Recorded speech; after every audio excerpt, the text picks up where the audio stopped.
Hey everyone, welcome. My name's Allen Saakyan, My name is Dennis Hartman. and we are running for political offices in both Hills and also Rock County. And we are conducting a podcast together to,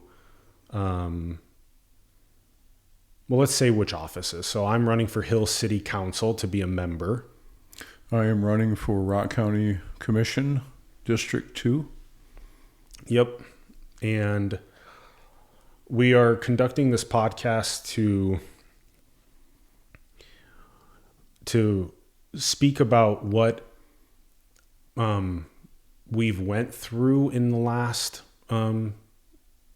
months and longer as we've been trying to bring visionary growth to the area, and also what we are aligning ourselves with during this political election cycle.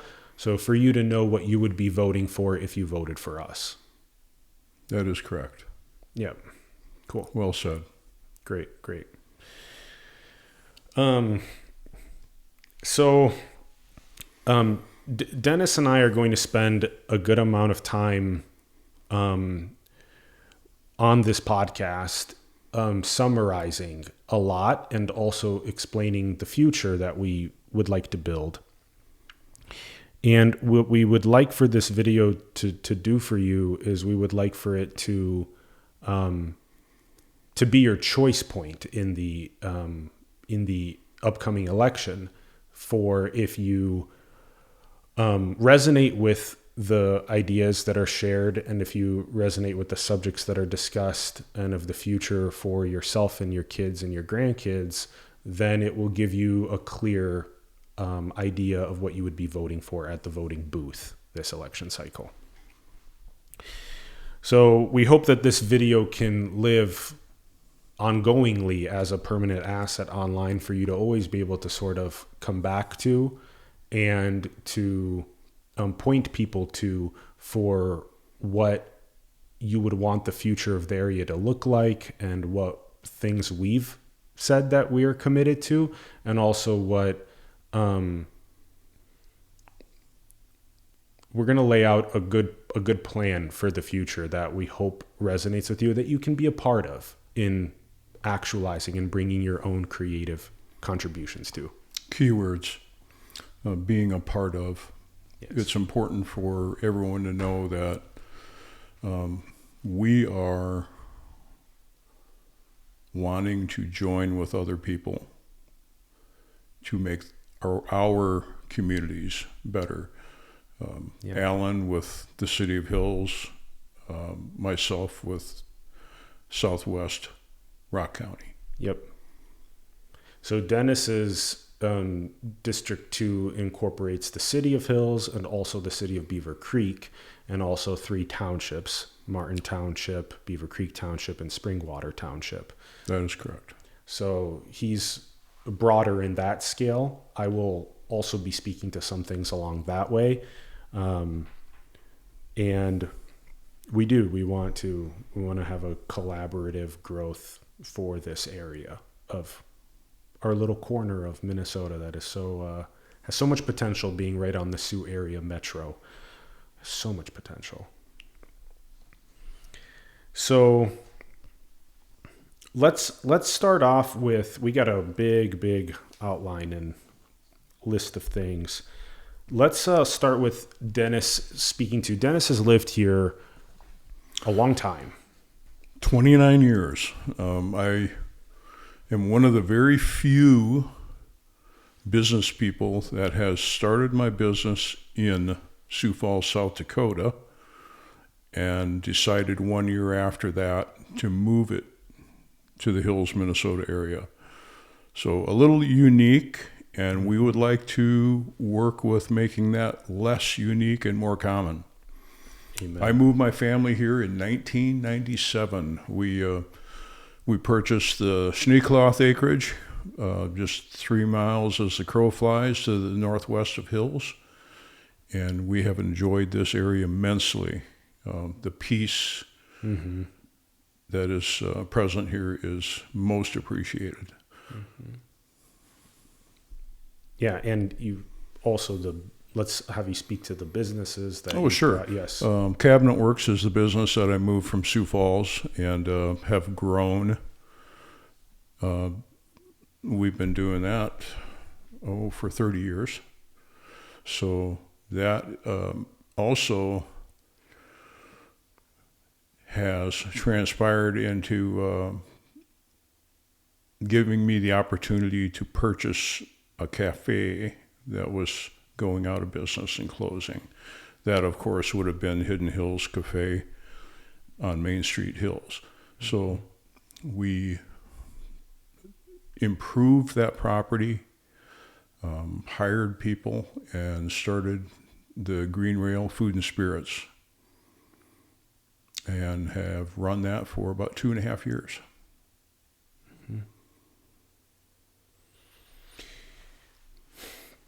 So Dennis has been around a long time.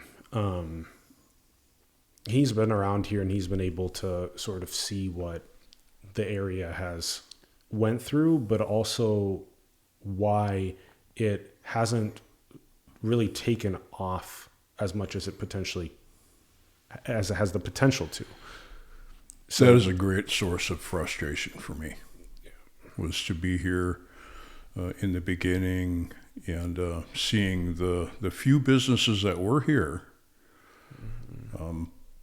just go away. And it's frustrating. And I'd like to do something about that. And that is one of my key points for running for Rock County Commission is to see what we can do to get more activity, business-wise and family-wise. Exactly. To move to this area. We have a tremendous opportunity. Huge. Right now, with Sioux Falls being so close and being included in the Sioux Falls census area. Exactly. Yes. So that is where all of my business people that I've gotten to know through the years, through the Sioux Empire Home Builders Association, JCs early on, and just getting to know a lot of people. And that is my strength for this position, is my contacts, the people I've developed relationships with. Yeah, right. And those contacts have the potential to help us with the growth of both family residential and also business in this key area. I mean, Hills and Beaver Creek and these 3 townships are just this gorgeous rural beacon and opportunity for the Sioux area metro to be right across the border. And, last night I came home very late, and I have a tendency when I'm up at 3 a.m., I have a tendency to just walk outside into the perfect stillness of the night and just to look up at the galaxy and just how beautiful all the stars are. And that's, I think, one of the key selling points for families and businesses to come out here, is that you're just away from the light pollution. You're away from the busyness. You have that ability to connect to nature. You have that ability to really watch the corn grow through its whole cycle. And Beaver's right off of I-90, and Hills has a direct road basically to the east side of town of Sioux Falls. So it's with a nice new concrete highway leading from Iverson Crossing. Exactly. It's so nice. Thank you, state of South Dakota. South Dakota, it's on that side, yeah. And hopefully maybe the state of Minnesota as well soon. So I like what you've said about also how we want to take your example of moving your business to this area. A lot of people can feel concerned sometimes about the Minnesota state tax. But they do know that there's an offset because the property tax is lower. But also the state itself is a larger population, is a larger tax base. There's more programs available. There's more things going on in that sense. There are other added benefits to being in Minnesota as well. So, yeah, I see it as an immense potential to grow into family and business growth in this area, and to have more examples like Dennis who make that choice. I've never seen a pros and cons comparison for why should I move to Minnesota? Why shouldn't I move to Minnesota? So those comparisons, I think, are important for people to look at. And let's just hope that there are a lot more pros than there are cons. Yeah. I believe there are. Yeah. One of my other friends who actually lives in your district, he actually did the carpet in my house. Igor Martinuk, really good guy. He lives on a homestead in the area. He moved his business from the Sioux Falls, South Dakota area to the... So there is one more. There is more. Yeah, exactly. Just to be clear, there are more. So it's... And I've been asked that question by people in the area quite often. They say, is the Chamber of Commerce going to be able to attract more businesses and residences? And I say, yes, it can. We just need to work together on it doing so. And that is correct. Yeah. So. Now, Laverne has their Chamber of Commerce. Mm-hmm. Hills has just formed one within the last year. Yep. Hills Area Chamber of Commerce to also include Beaver Creek and include Steen and include some of the townships on this side. But Laverne's also has a little bit of a different nature than ours does. Ours really wants to get involved more in the actual economic development at a housing and a business level, both. We have issues in the area that are holding us back, like our municipal wastewater system is under a moratorium. We can't actually build until we fix some of the leaks that we have. The infrastructure. So I want us to prioritize that. And I want us to prioritize Main Street beautification, which it's our first project as the Hills Area Chamber of Commerce. To beautify Main Street is to give us the ability to attract more businesses. To clean up the water at Rez Park and to beautify Rez Park is another opportunity so that we have a beautiful park amenity that families and businesses can say that I love going over there. That's my little peace spot in town. So this is sort of the beginnings of the things that you would be getting from Dennis and I, from electing us in. We would be shepherding this. This is our focus for the area. Okay, let me give you a little bit more about me too. So my name's Allen Saakyan. I'm a native of Sioux Falls, South Dakota, born and raised there. Then I spent a lot of time in California. I spent a lot of time traveling abroad. I moved back to Sioux Falls and I wanted to buy a house. And I've always been more driven towards nature and more driven towards more peace and more rural. And I wanted the ability to contribute to my community in some way. And so I found an opportunity here in Hills where I could buy a house and also experience the process of, going through as a general contractor and renovator of my own property. So that was really interesting to me. That was the first time I had done that in my life. That was in November of 2025. So that's when I bought the house and moved to Hills. And right around that same time, I was at one of the handymen that I work with, Mikola. He and I were at Brody's after a long day of doing contracting work at my house. And that's when I saw that someone had, they had a MacBook up and they were working on this beautiful website, and that there was a group of them working on it. And that's when I met Jessica Martins, Chris Gagnon, Dennis Hartman. I believe Dion was at the table as well, right? Yes. Yeah. So instrumental in the introductory group. Exactly. For the chamber. Instrumental in the introductory group, absolutely. And I remember that night well. Yes. It was very beautiful. It was like, yeah, God had given us an opportunity to meet and work together on something very powerful in the area. And it was so cool meeting you guys. And then I got so inspired because I was like, hey, if we have an economic chamber of commerce opening up in the area, like that's a great opportunity for me to be able to contribute. Again, why I moved here, to be able to contribute to a community. So I started attending the chamber meetings while I was also working on my other businesses and working on the renovation of my house and all this stuff. And one of the first things that kind of created a little ping in my head, like a little signal that came up in my head, was when I heard that we were unable to get some of our core city documentation. We weren't able to get our city code. We weren't able to get our city finances. We weren't able to get our city meeting minutes. There's no recording happening of our city council meetings.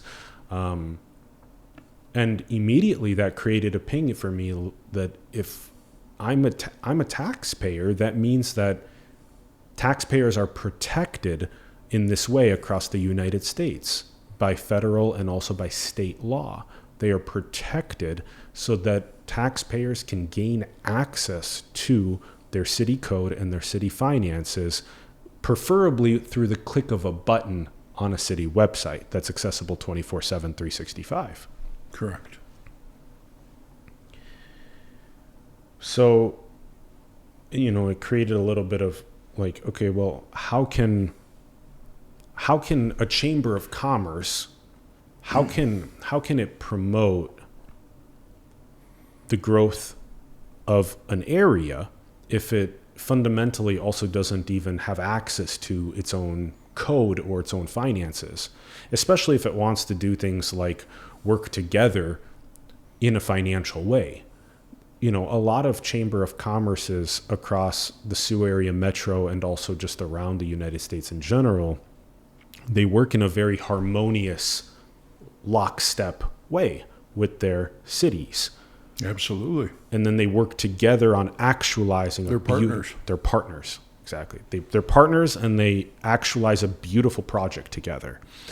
And sometimes the chamber has the ability to work with businesses and grants and donations and other things that the city may not have access to.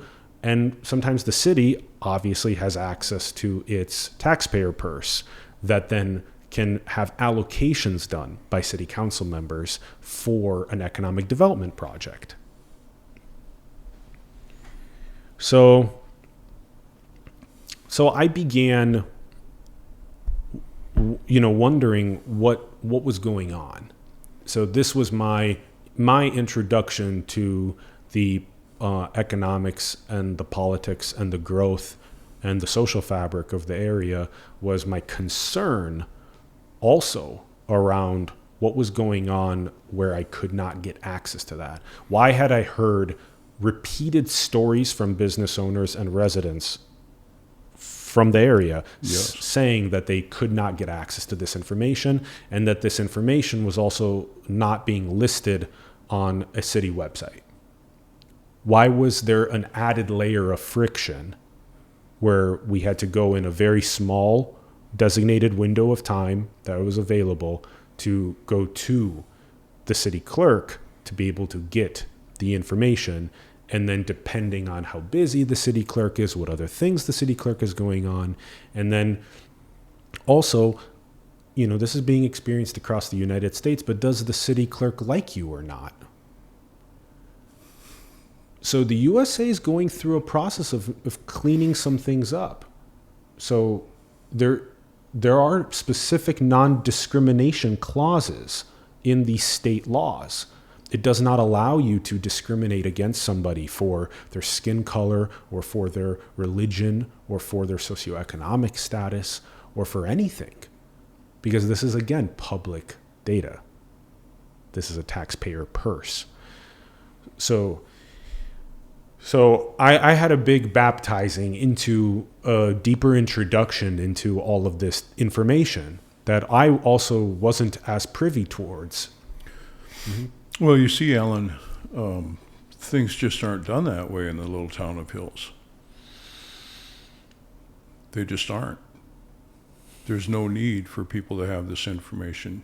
If they wanted this information, they could go down to the city office and file through the book.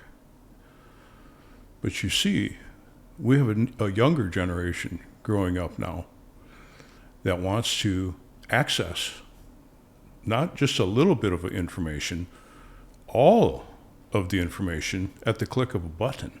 Yeah. And it is upon us to get them set up to be able to do just that. I'm going to be 65 in September, and I like dealing with paper. Mm-hmm. I'm not an internet guy, but even I understand that it's not my generation that I work for. It's the next generation. Amen. That I work for. Yes. And the generation after that. Exactly. They need to have set up so they can just simply hit a button on a computer. Yep. To get the access to the information that they deserve, that they paid for. Amen. Correct? Yes. Yes. So Dennis is turning 65 in September, and I'm turning 34 in October. And my generation is who he's speaking about. So my generation and the generation after mine are the ones that we want a 24/7, 365, one-click availability on our city website. We want to just go and pull up meeting minutes from whenever we want. The city council video recording of the actual meeting itself. We want to click that open on YouTube anytime we want. Thank you for doing that. You're welcome. Because you're responsible for starting that happening in Hills, mm-hmm. and for helping the Rock County mm-hmm. get set up with that. The Board of Commissioners get set up with it too, and trying to move that forward as well. Yeah, you're welcome. And it's an act of love, and love in the sense of transparency, and also love in the sense of accountability.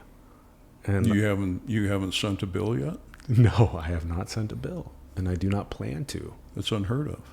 Why would you do something like that? Because when you add a bill to it, you add another burden to the taxpayer. See? That's what I'm trying to explain to people, is that the more that we give in this way of love, the less that we put the burden of creating additional taxes onto citizens, whether it's on a city level or a county level or even a state or federal level, which those things are baked more deeply into my philosophy, which we won't speak about because we have so many things to speak about. But it's the transparency, the accountability, and the ability to have a record that we can go back to at any time, a transcript where you can see which city council member said what did the mayor say, how did people vote, how much money was allocated to what. And then you can go as a citizen and you can call any of those city council members and you can say, hey, when I voted for you, I thought that you said that we would spend money on this. Why are we spending it on that now? It's accountability. Yeah. And then and then kids having that access to then have also an understanding of a financial record of the town is very important. How large is my budget of my city? So Hills is somewhere around $550,000 a year, and it has steadily grown. And over the last 10 years, it has just over the last 10 years, it has doubled.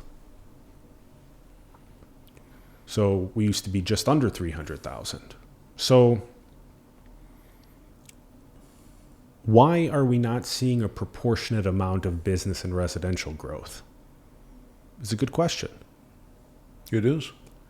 So, and why, when we have a moratorium due to wastewater issues, are we not able to galvanize our town to focus on that and to seal that up properly so that we can grow?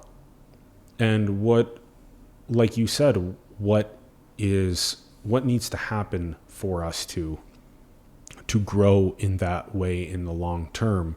And where does our socialized taxpayer purse, and where do our economic development grants, where do our business leaders, where should our attention, our city council members, our residents, where should our attention be focused so that we can actually grow? And we've held a public forum in May asking people about what else they would want, and they spoke about growth, but they spoke about it in a way where they wanted to, maintain a manageable class size at the school at the same time. So there were certain things that they wanted: new businesses and new residences, but they didn't want an overflowing amount of a class size, as an example, at the school. So we're listening to people. We're already asking people what they want, and we're listening to people. Well, there is concern. And it's legitimate. Some people moved to Hills because it was a quiet community. And I certainly understand that. I love living on my acreage. Mm-hmm. Absolutely love it. And what people don't seem to understand, some people don't seem to understand, is nothing stays the same. There's always going to be change, whether it is positive growth or decline. I've seen decline, and I don't like it. Yeah. I would like to change that. Laverne has grown. Mm-hmm. But Southwest Rock County has not. Right. The biggest development we have, or have had, is wind turbines. Right. And I'm sorry that most people don't like the way the wind turbines look, especially at night. And that's not bringing new businesses to town, to the area. That is one of my chief focuses, is I want to bring new economic growth to the area. Not to Laverne, nothing against Laverne, to Southwest Rock County, mm-hmm. District 2. I'm interested in the border. Yep. Bringing money back into Rock County, Minnesota, from Sioux Falls, South Dakota, instead of the other way around. Mm-hmm. I'm tired of losing our people. This is a bedroom community, as is Beaver Creek, mm-hmm. but it doesn't have to stay that way. Mm-hmm. I mean, it is always going to be that, but let's get some jobs. Let's get some jobs over here. Let's get some money that's invested in our side of the county. Mm-hmm. Yep. That's key right there. Yep. Yeah, we have an unbelievable amount of potential to grow residentially and business-wise, being so close to the Sioux area metro. Another thing I wanted to say was that I I needed to also recently send a message to the city council, the mayor, and the city staff, letting them know that the reason why I out this act of love for recording the city council meetings, for creating a city YouTube page, for creating a brand new modern city website that lists all of our information and that attracts businesses and residents and that proposes the vision of growth for the area, that the reason why I have not yet felt comfortable with sharing I would want a relationship with my city council and its staff where I have just total trust, where I will give you the login to own the city YouTube page and to own the city info page and to own everything that I've generously created and gifted to the area. The reason why I haven't done that yet is because of this tremendous resistance that I've faced. I've been told that I cannot record the city council meetings. That is against state law. I've been told that I can't post city code or ordinances or finances onto the internet. That is, again, against law. What I'm saying is that if I was to give this YouTube page of transparency, or if I was to give the city info page where I've invested so many countless hours of this labor of love into, I have this fear of it being sabotaged, it being deleted. I don't want that kind of relationship with my city council and my city staff. So what I'm asking for is I want that feeling to be remediated. I want it to be ameliorated. I want it to be healed. And for me, it requires a true, deep understanding by the city council and city staff to say that we see what you've done. You've built us a city YouTube page that has properly recorded all of the sessions and has given the public the ability to look at it. We see that you've put together the city info page in this beautiful way. We are happy to actually shepherd it with you. We would like to shepherd it and make you a contributor. They remain the owner, and then I am a contributor that helps. And was this too expensive for the city? No, it's actually potentially significantly cheaper. Yes. So the work you have done has not been billed for. It has not been billed for. Nope. And it won't be billed for. That is what I understood. Yes. Yes. That's quite generous. Thank you. You're welcome. Thank you for that.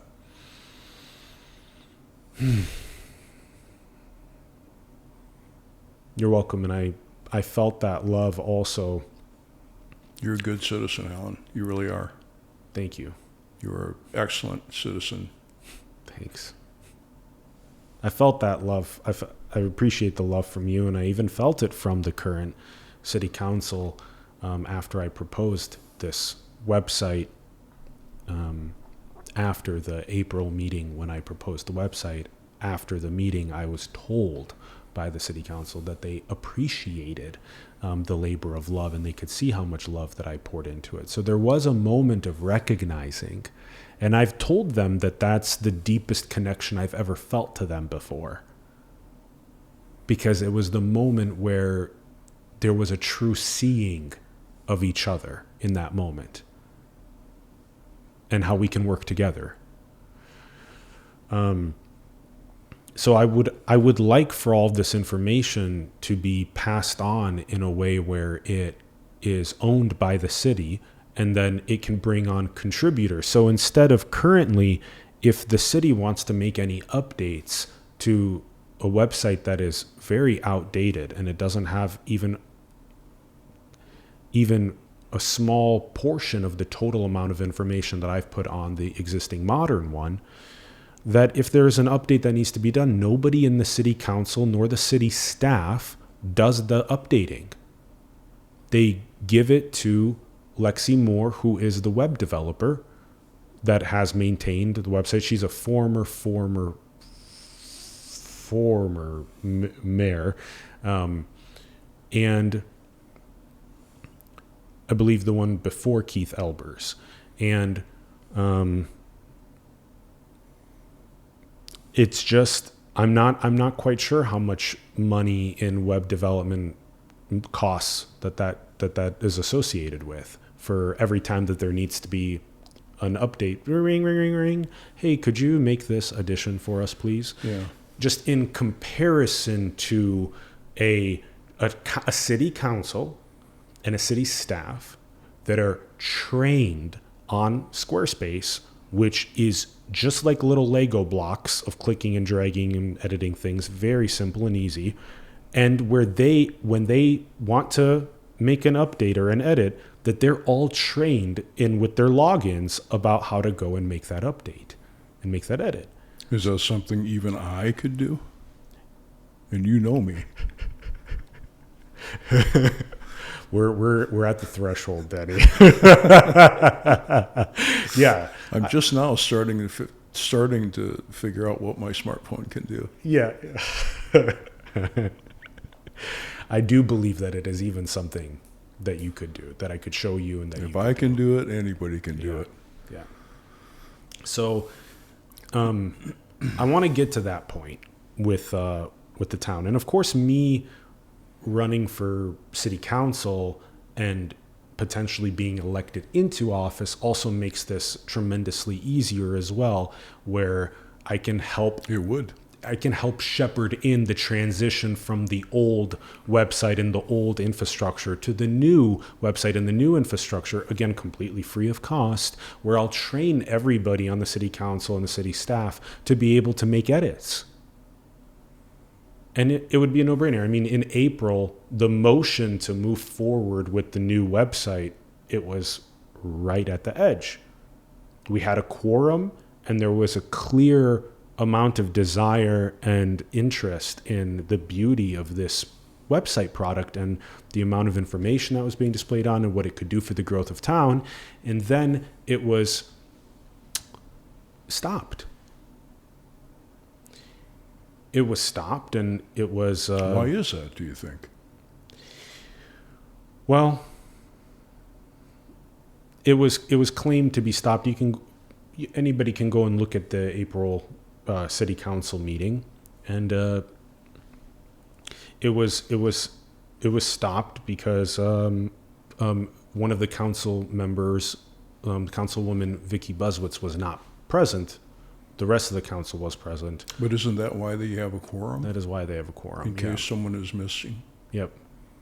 And it's understandable because, for a big decision, you would also want another council member to be present. I completely understand that perspective. Sure.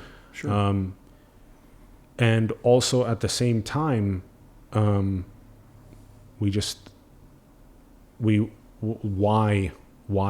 is so a city clerk and a treasurer, if towns are big enough, they can have them be separate roles. And if towns are small enough, sometimes they get combined into one role. And then those are not an elected official. So we, as a town, we do not elect a city clerk or a city treasurer. That is a yearly nominated, appointed position by the city council and mayor every year. So in this case, in town, it would be that the city council and mayor appointed again this year Connie Wurtzma to be the city clerk and treasurer. But it's a strange gray area at the city council meetings because Connie has been in office for a long time in terms of not an elected position, but a nominated position of city clerk and treasurer. I believe 30 years on just the city clerk side of things, and then 30 years. Yep. And then that would seem to be a kind of a dangerous opportunity if someone were to want to take advantage of that. Yeah. And I'm not suggesting anything, well, but it happens all the time. It happens all the time. We'll give some examples of it happening across the United States and across small cities, and even locally here in Minnesota. But she's also been a treasurer since, I believe, 2008. So that's 18 years also. And at the table, it's a little bit of a tricky situation because after you've gained so much wisdom or experience or expertise in kind of how a city operates, then you're kind of looked to as kind of an elder figure, potentially even as a mother or a father figure of the town, where you have that wisdom or that information. So there are many instances at the city council meetings where the council members or the mayor will, they'll turn and they'll ask Connie, well, what is the process for this again? And then she'll inform about the process for that, right? Right. So in that moment, in that April meeting, when the quorum wanted to move forward with the vote, Connie had mentioned that I would feel more comfortable if Councilwoman Vicky Buzzwitz was present as well. But that's a gray area because she's not a elected official. Correct. So, and I had in March also proposed at the city council that I would come in and I would help give my time and love to making sure that the code and the finances of the town are posted on the website in a beautiful and elegant and one-click way. And anything that is disorganized, I will help us organize, pro bono, free of cost. And after I finished explaining that in the March City Council meeting, you can go and you can see the recording of that. But at around timestamp 52 minutes and 35 seconds after I finished sharing that, Councilman Dennis Bosey asked Connie Wertzma, he asked, are you okay with having somebody help you? Because that's what I was proposing, to help the city. Correct. Yeah. And at that moment, I think it was a little strange almost for the city council because they had never had cameras in the room before. So at that moment, Connie, she just totally ignored Dennis Bosey's question. And then she looked over at Councilwoman Vicky Buzzwitz and she gave her a head nod, and then she gave her another head nod. So there was some sort of like a back channel signaling that happened, and then Vicky acknowledged it, and then she bulldozed right over Dennis's question, and then she proceeded to ask me a different question. Yeah, but it was an earnest attempt by Dennis Bosey to see if the city could get this type of help, if the city could advance itself to another level. So, for the future. So these are the types of things that we've encountered and that we're also working on the area being able to both heal and also to grow through to another more prosperous for everybody, more justice for everybody. And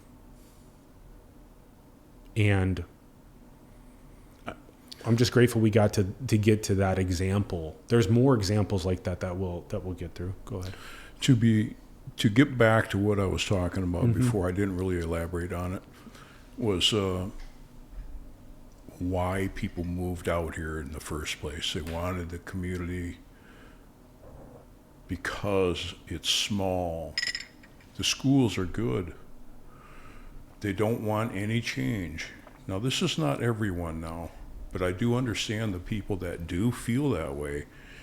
And I just have to say that that is why you have managed growth. Right. Managed growth through the city leaders and also through the Chamber of Commerce. A collaborative effort. Right, right. So you don't have to turn into Harrisburg, South Dakota, Of course. overnight. Of course. No one wants that. Controlled growth. Let's see the population go up instead of down. Yeah, or stasis. Stay at 650, basically. But even then, Yeah. if you're not, you cannot stay the same. Anything in life does not stay the same. You're either declining or you're growing. I would rather be on the growing side of that. Controlled growth. Yeah, exactly. In a way that allows some businesses to move into town, some residences to move into town, without, again, being a massive disruption on the class sizes bursting, as an example. Correct. Just as a small example of that. Because when somebody comes to Hills and they want to raise their family here, that's a great thing. Yes. But how about when their children grow up, go off, get married, move to another part of the country, have children, and then all of a sudden they find out, hey, you know what? We had a pretty good thing going on in Hills, Minnesota, or Beaver Creek, Minnesota. Yes. So I really want to go back. Don't we have to make room for those people? Yes. Yes, exactly. Yeah. So we need places to build. We need more housing supply. We need to fix the wastewater system in order to do that. Yes, and we need to attract businesses.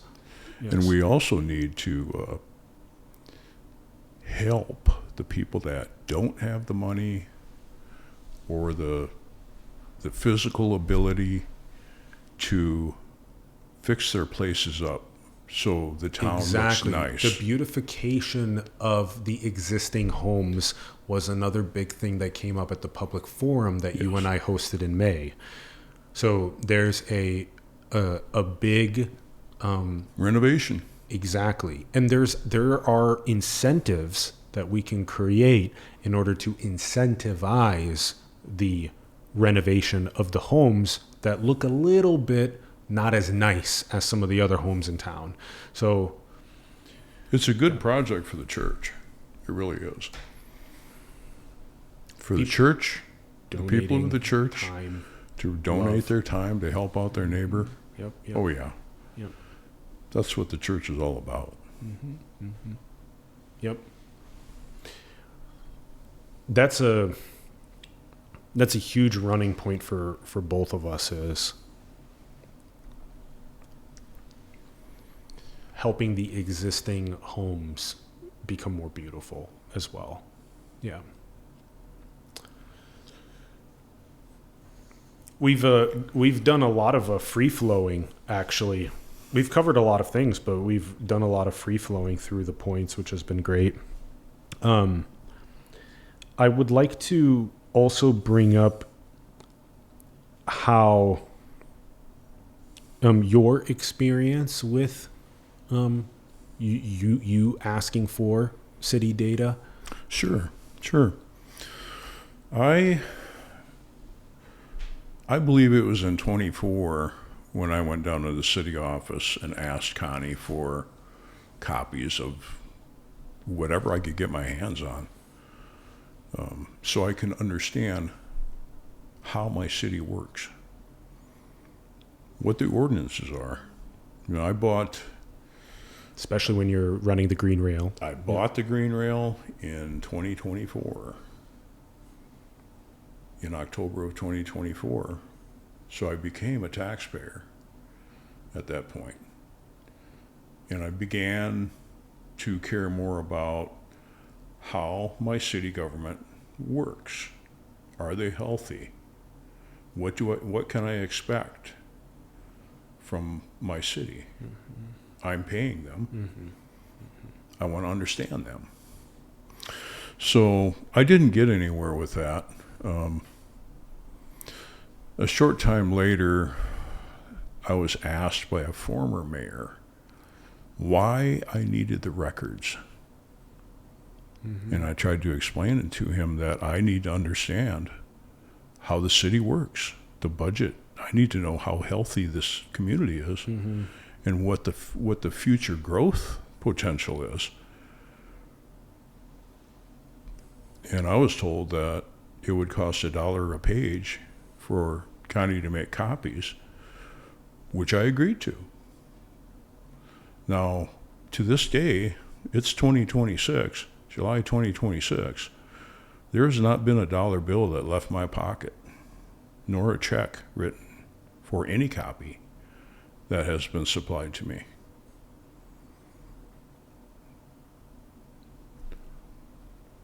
What's going on? I mean, it elicits another question, which is how many other times has this happened where there's been a in-person request for data that was then not fulfilled? as I understand, quite a few. Yes. To the point where another business leader in town finally had to file suit. Right.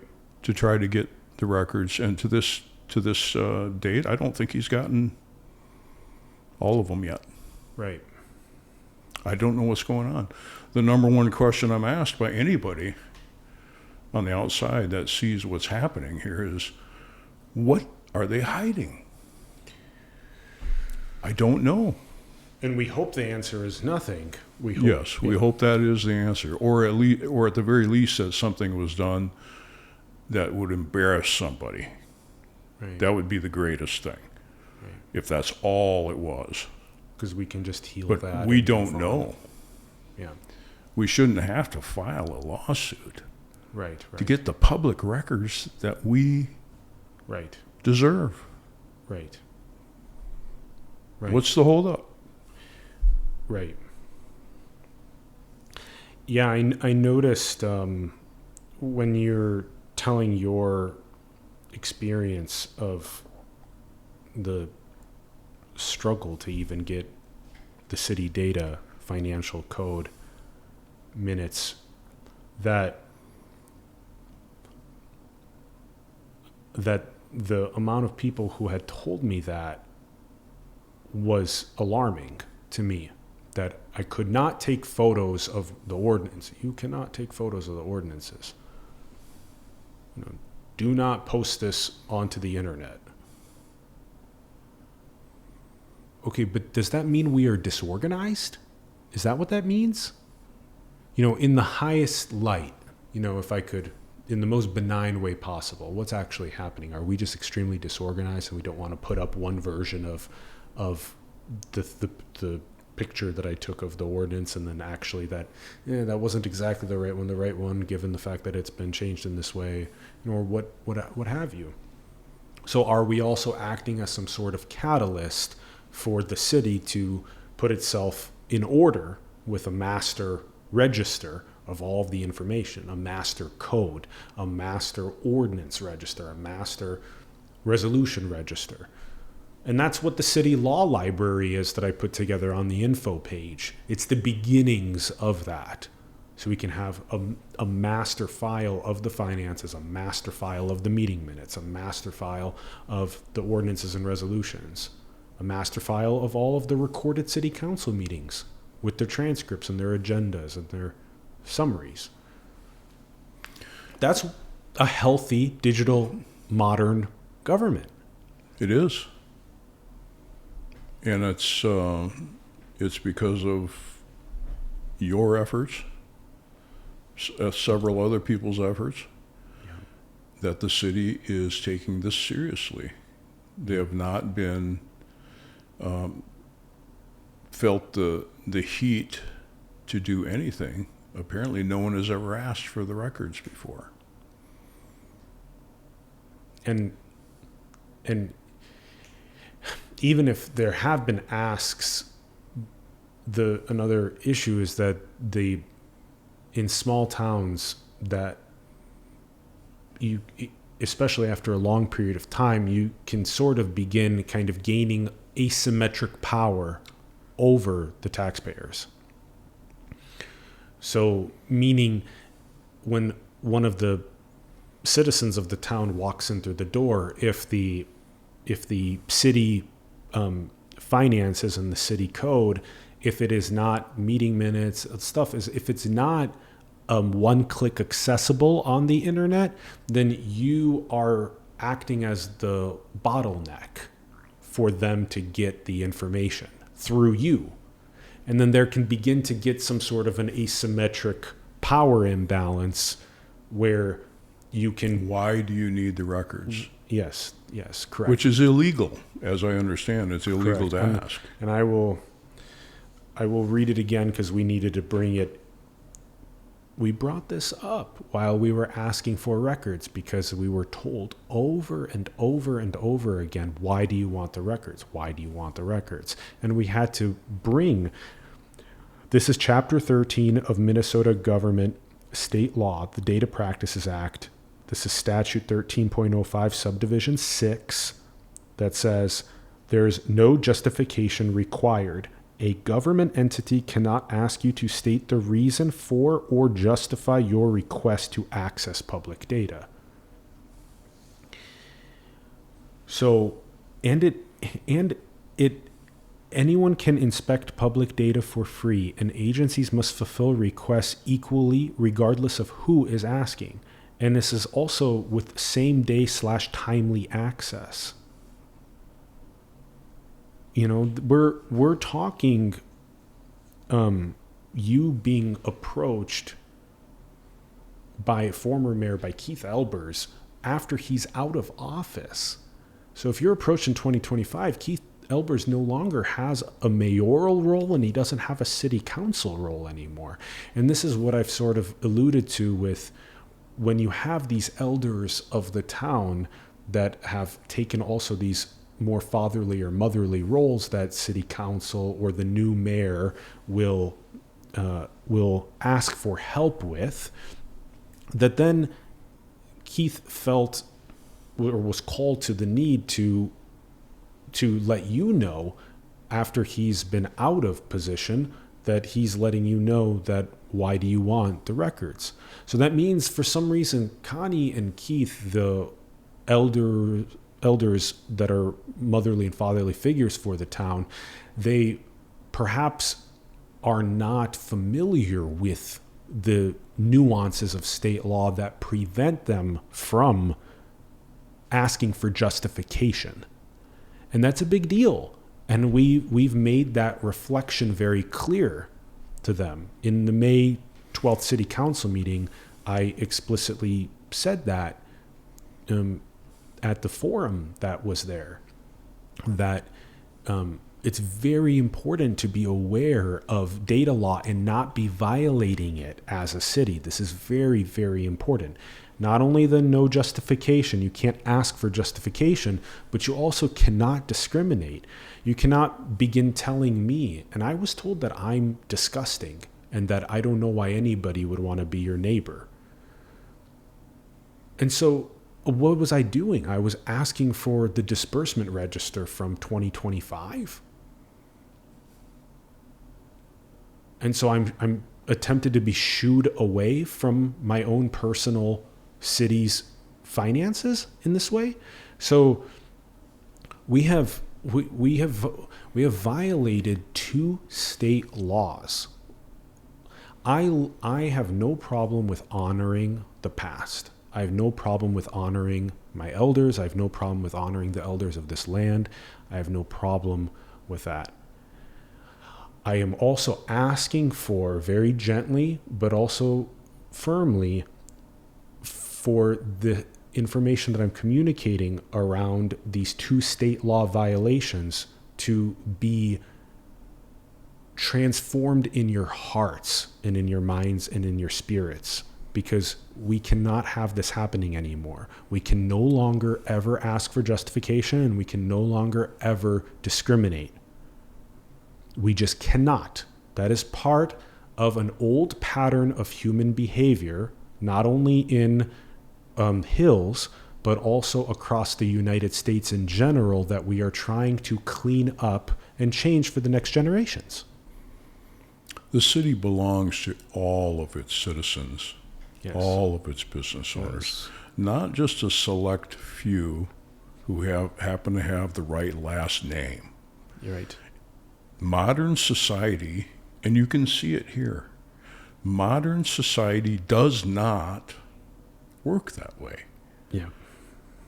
And the 29 years I have been here, I have seen decline, or stasis, as you like to say. Yeah. Yes. At least stasis. Yes. In the best form. Right. Right. But that's not good enough. No. That's just not good enough. No. Our Main Street is sad.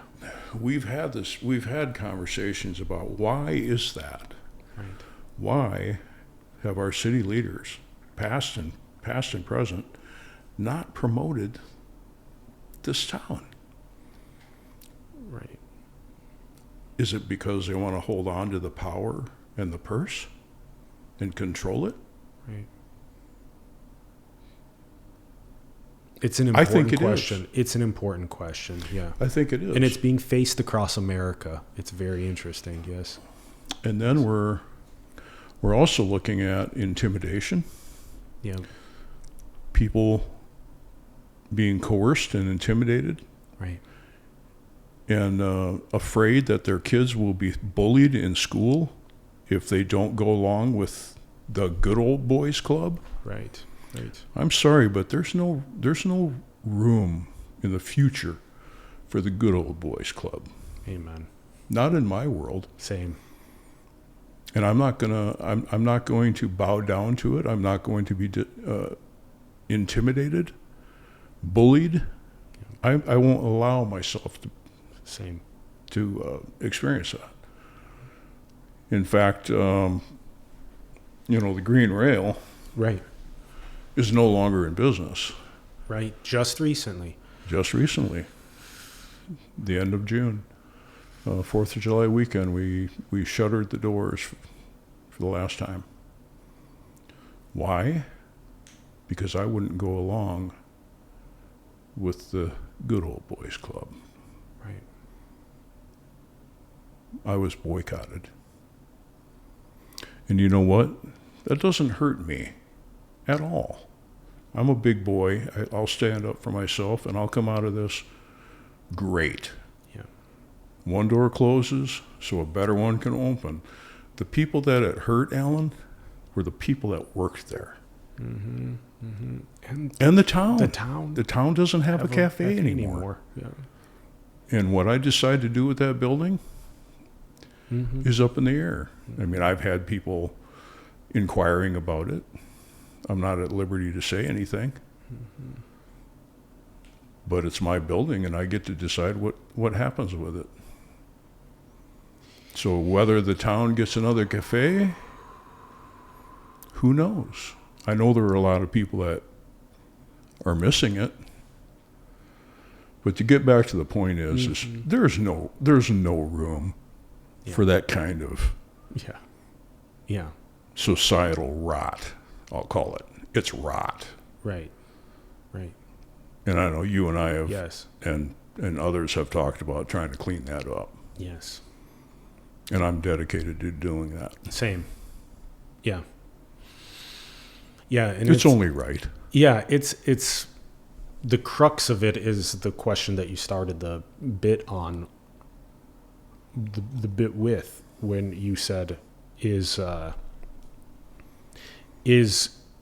control over the town and the purse the reason why there's stasis, and anybody who asks for growth, anybody who asks for something different.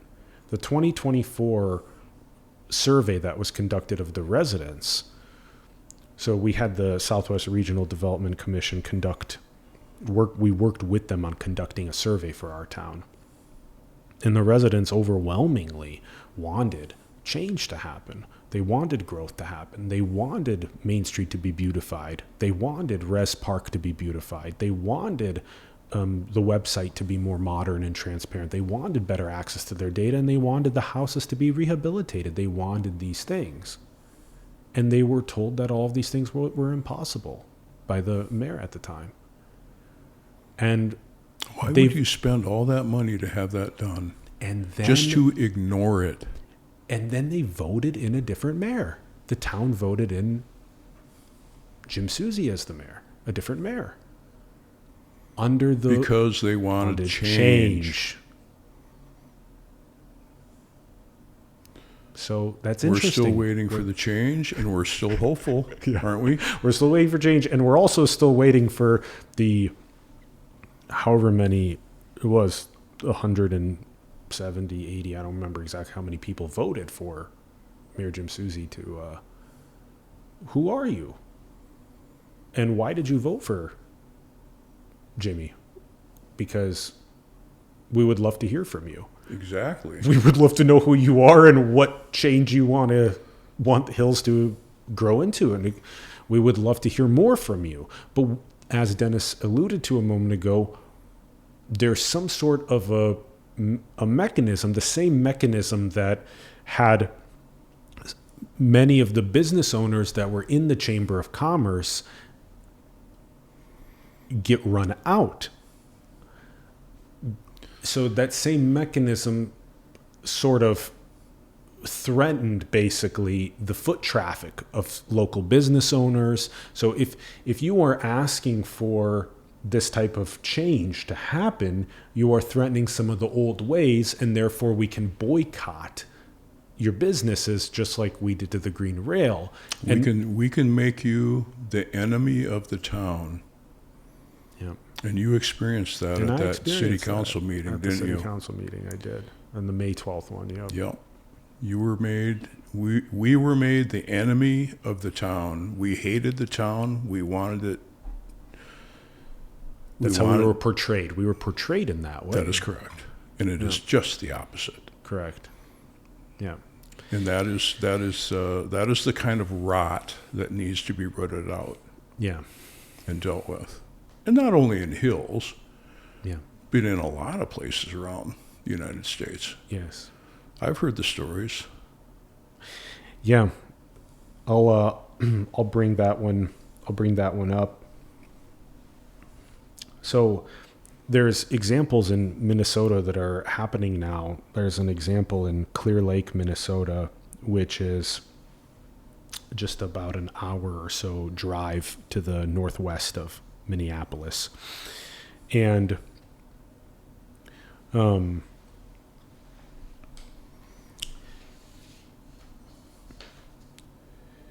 there is a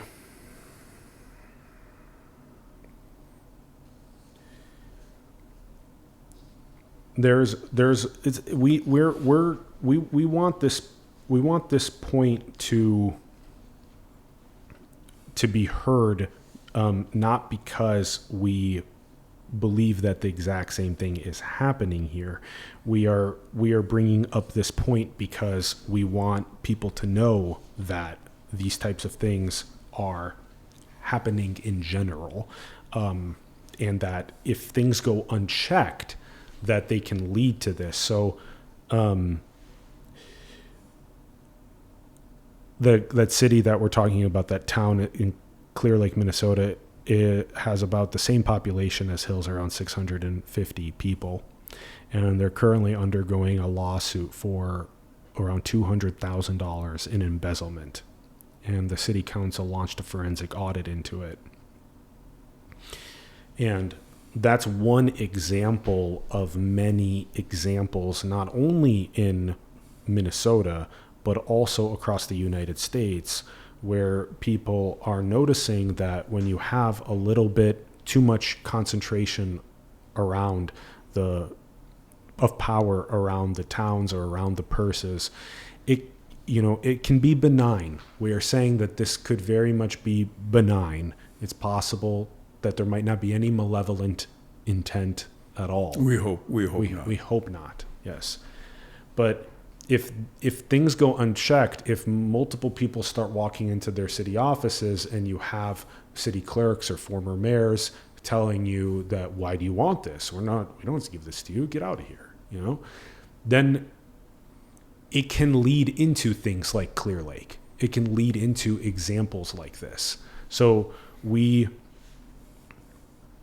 are bringing this to the attention of the public so that the public knows what we want to make sure that we're cleansing from the collective in general, these types of unfortunate abuses of power. So, and we're trying to, also we're trying to lovingly, like I was trying to say, we're trying to lovingly inform the past elders and the past leaders of town that if there have been things of the past that have been in question, that we just want that to be opened up and healed together. That's what we want to do. And then we want to move forward with the growth. Correct. And the vision. As I've always said in several conversations with different people, is I don't care what happened in the past. What I care about is what happens from now and into the future. I can't control the past. Well, we can certainly work together for a better future. And things have to be healed from the past. So they do. There's the example of just the amount of money that it was asked. I mean, there's so many things here in this point, but the soil of the town itself, from the founder Frederick C. Hills all the way until now, has things in the soil of the town that need to be healed and addressed.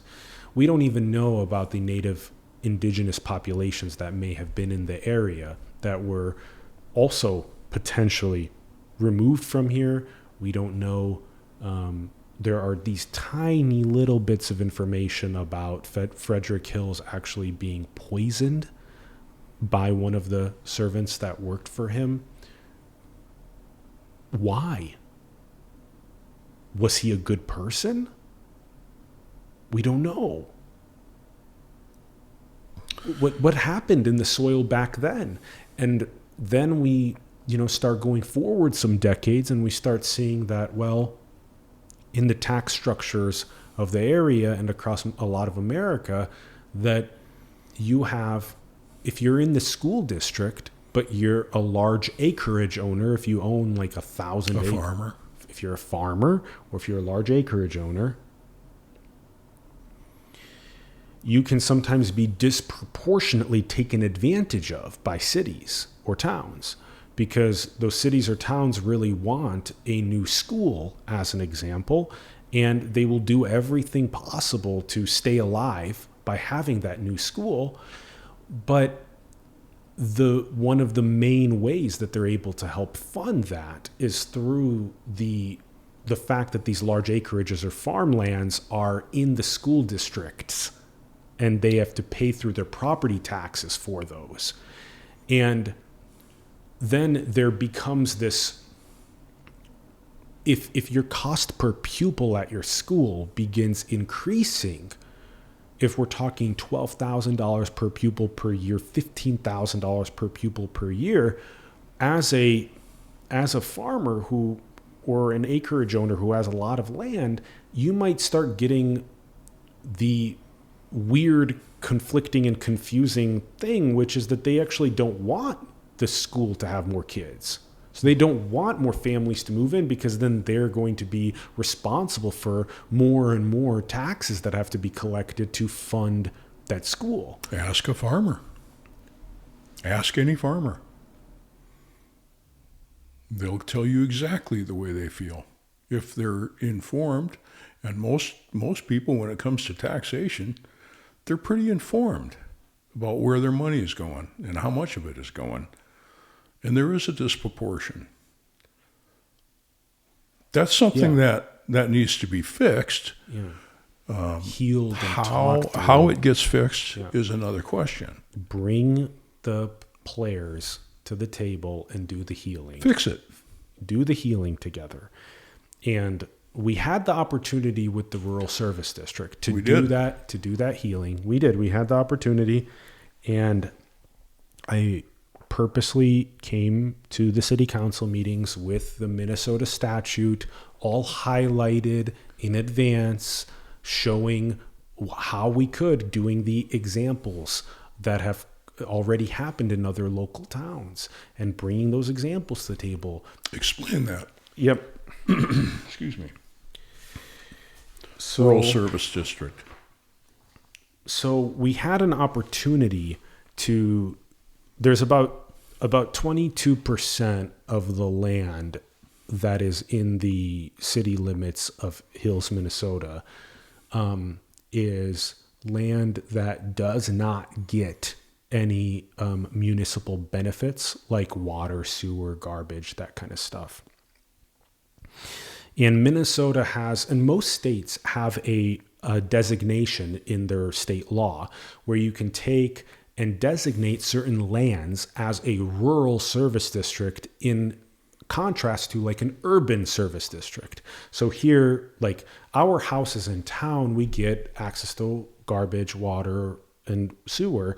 And if these more rural agricultural lands don't get that, you can reclassify them as a town and decrease their tax rate. So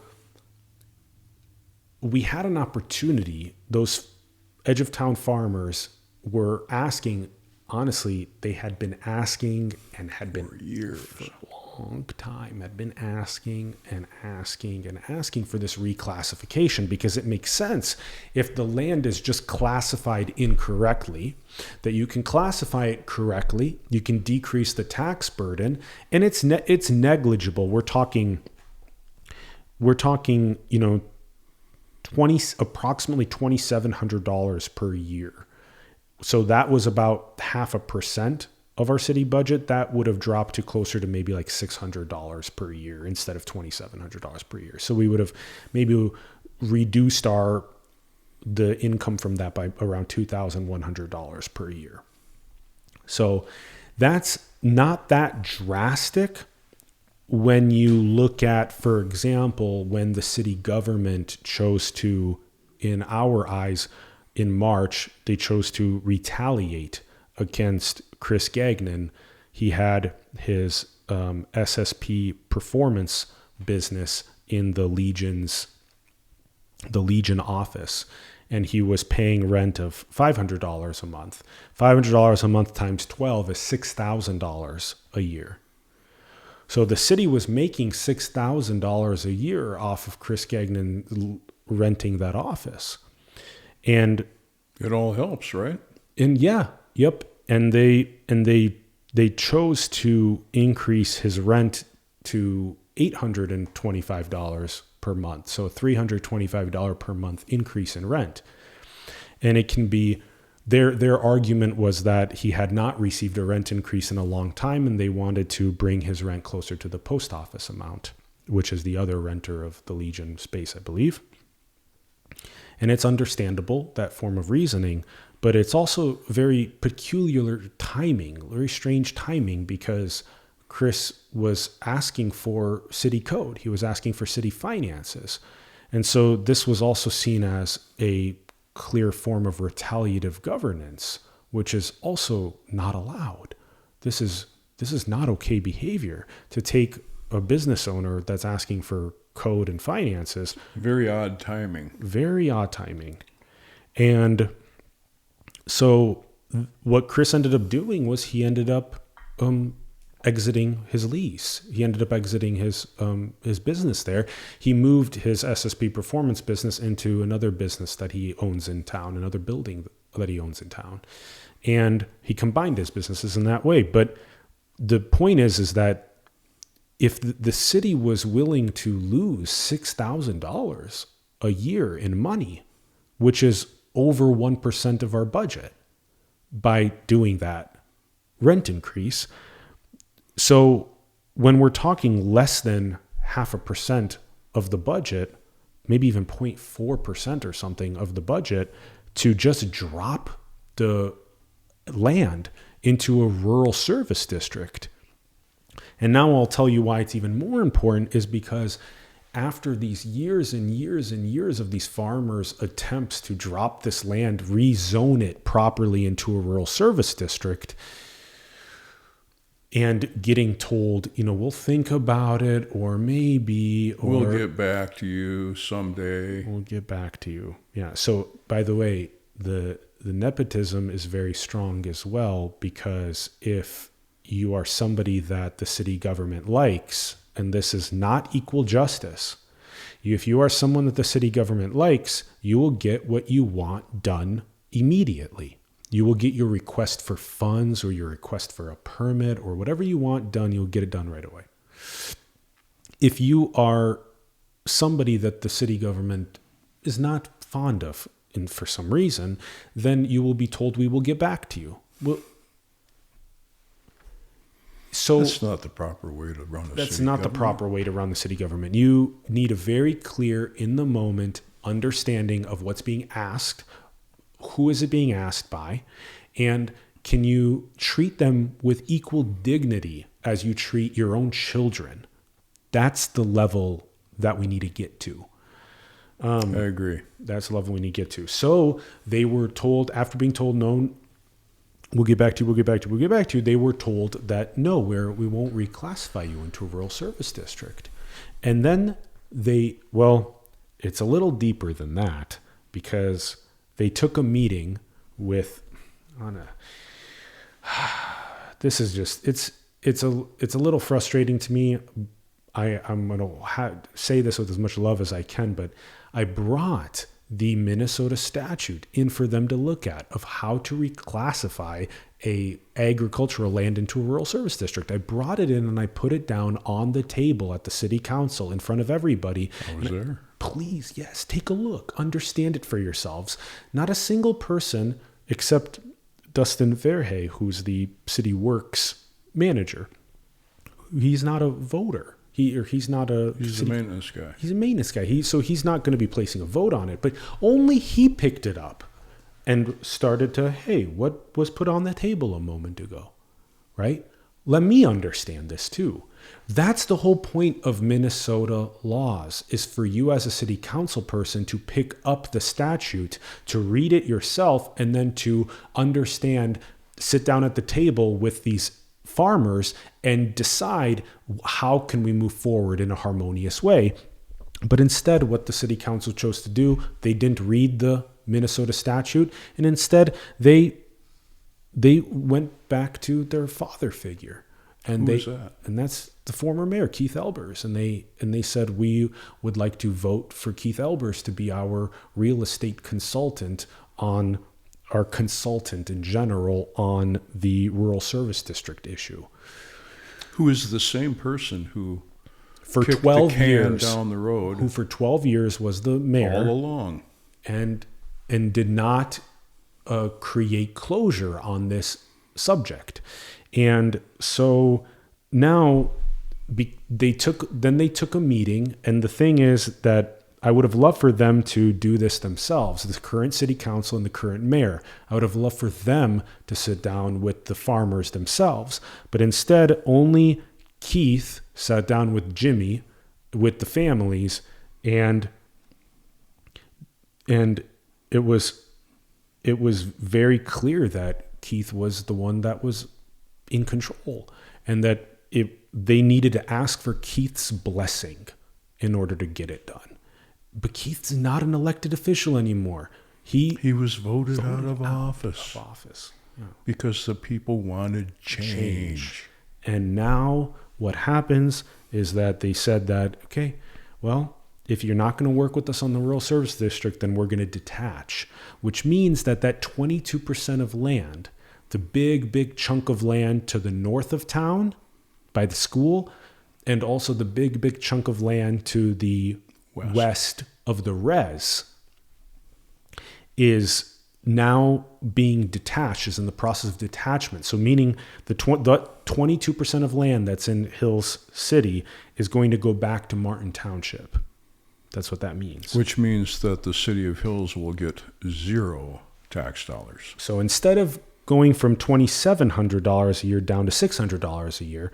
We are now going from $2,700 a year to $0 a year. And we've lost 22%. We've contracted. We're in the process right now of contracting by 22% in size, which means that instead of working together with the farmers on reclassifying them properly, and then later in maybe a year or 2 years or whatever, when we want to, develop maybe a beautiful little plaza, like a business plaza of some sort on that corner of 270 and 6. Or right, a new development with homes. And that's what I'm saying. And then in addition to that, more homes, or also more homes maybe on the side by the res as well. There's It's all available. It would have all been available at some time in the future if you would only make friends instead of enemies. It's not a hard concept. Treat your neighbor as you want to be treated yourself. Exactly. Where have I heard that before? Isn't that like the Second Commandment? Yes. It's not hard. Respect everyone. There's no reason to have enemies. Yeah. It gets you nowhere. Yeah. All you have to do is look at what's happening in the country and what has been happening in the country. Right.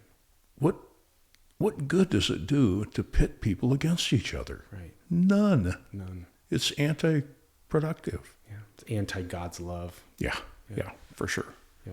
Yeah. So the reason that we bring up all this stuff is not because we're whining.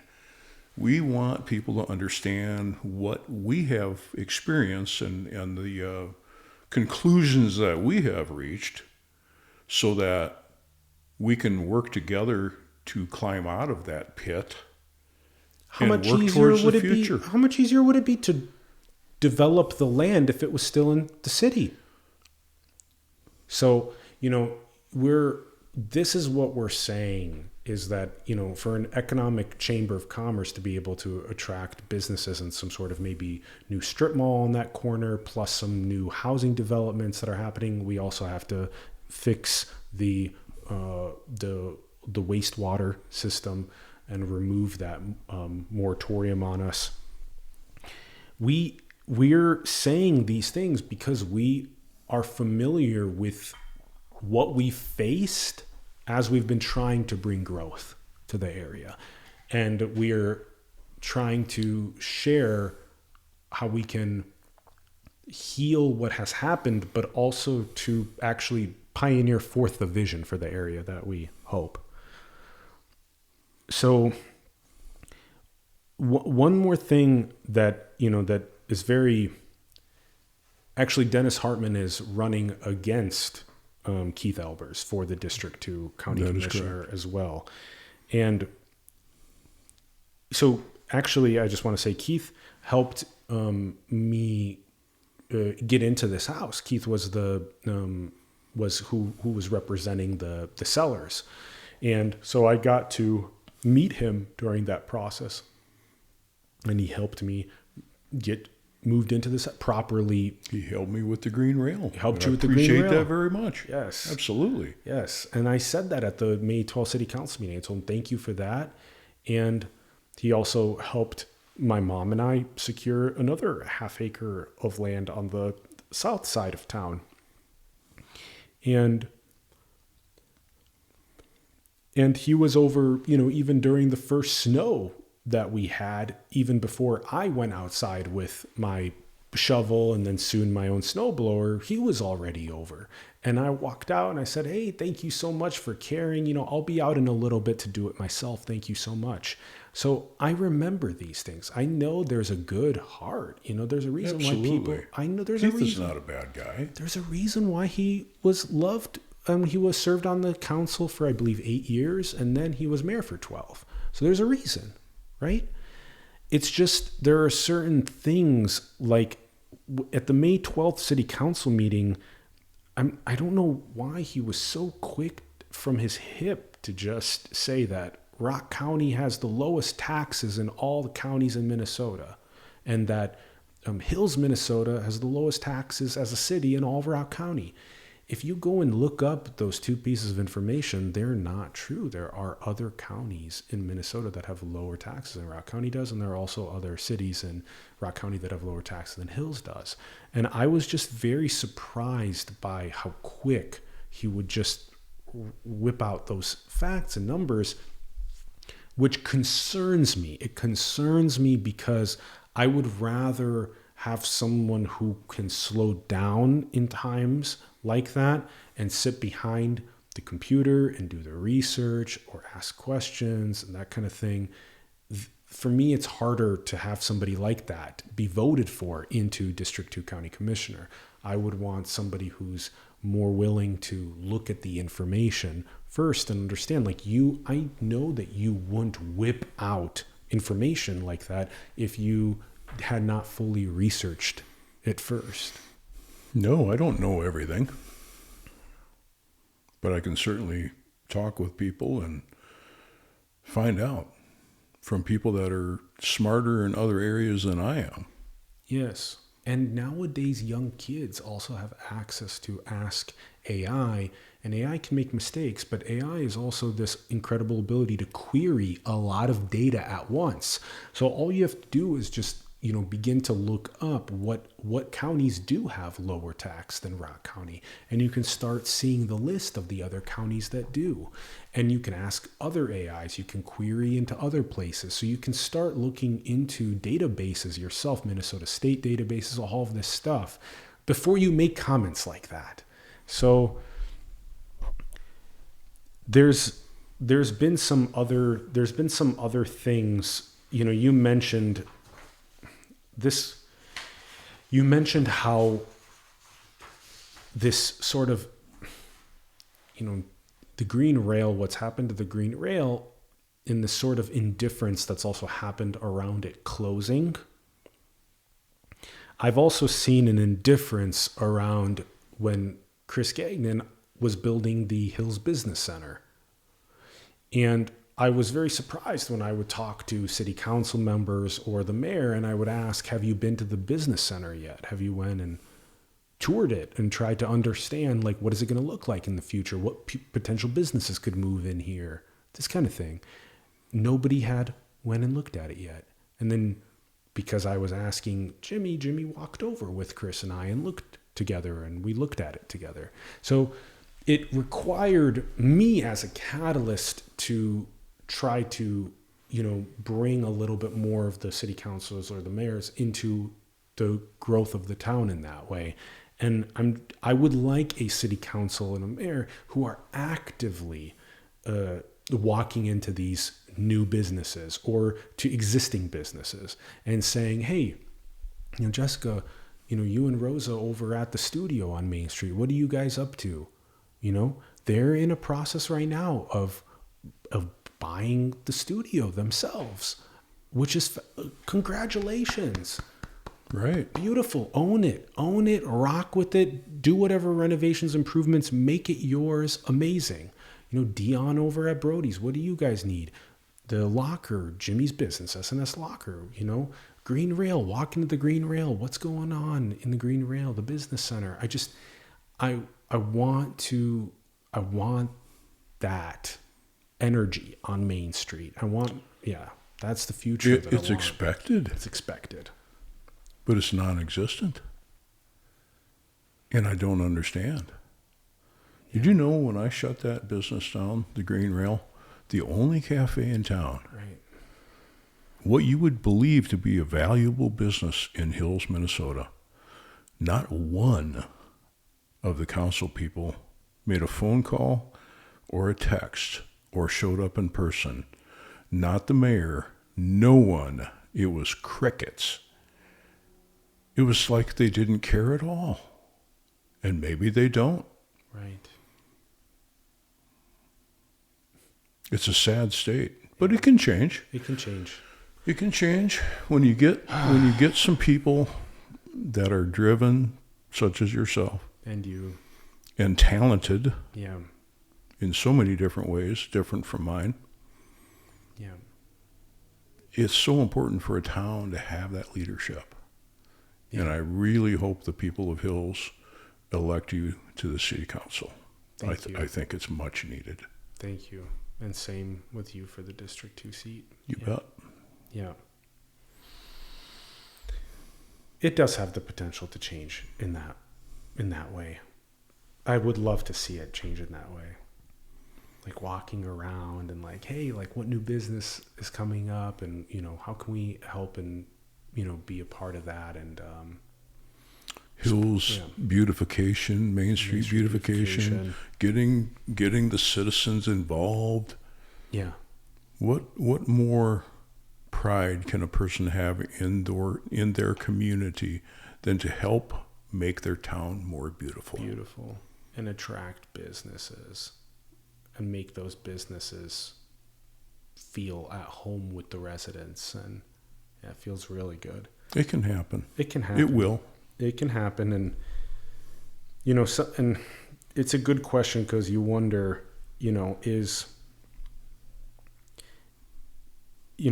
just basic maintenance also on a town? Because we're grateful for the state of maintenance on the town is good. This town gets maintained well. We appreciate We appreciate the maintenance. It's a beautiful town. It's a beautiful town. The maintenance. That wasn't growth. That was maintenance. That's right. Yeah. And, we can see why people can think that growth is, camper pads at Rez Park, or that growth is the daycare playground. We can see why people think that. But we think that growth is people wanting to visit hills. There's something cool happening here. Like, we can pull a car off of I-90. I don't know if I've ever really thought that anybody who's been in power or leadership here has ever thought of how to incentivize a car to turn off of I-90 and to come and visit hills. Laverne's apparently all about that. And nobody's saying that we have to throw up huge nutcrackers or whatever. That was their way of doing it. But all of a sudden, they have the largest nutcracker in the world. And now people are, if they're incentivized to see something quirky along their drive on I-90, and they had Roger Brooks come and do this whole analysis of the town and to, kind of push this forward in this sort of quirky thing. The interstate town with the quirk before Sioux Falls or after Sioux Falls for people to come and see on I-90. So I'm just saying hills can also have something quirky and fascinating. I've thought of the hands-on history of technology museum as something fun. I've thought of things like this. But now they also need a restaurant to eat at. But now the restaurant's closed, right? So this is what I'm saying is we need to stimulate and not contract. And we're just kind of, we believe that maintenance is enough. It's not enough. And and growth in the form of camper pads and a daycare playground is okay, but it's not the kind of growth that the people who wrote the 2024 survey and the Chamber of Commerce coming together to try to stimulate the next level of growth.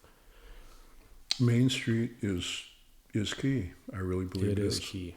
Yes. And I'm not just talking about hills either. I mean, I would like Beaver to see Creek. Beaver Creek has got Beaver Creek's great Main Street, yes. Great opportunities. After the Chamber of Commerce presented ways that we could help Steen and Beaver Creek, we walked down both of the main streets looking around, and we saw opportunities in Beaver Creek for the ability for it to attract businesses, for it to stimulate itself also, because it has so much potential, just like Hills does. And their city councils were very cordial, open. Both Steen and Beaver Creek. Yeah. So they're ready. Although they have other pathways, Steen is choosing to have a website with all of its stuff. Beaver Creek's not choosing to have a website, and they were very clear that that's not their path.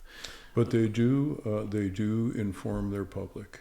They do. They do. They do inform their public. They have a way for you to get the meeting minutes and everything you can get on an email list. Yep. And they do their Facebook page as their main way of keeping it informed.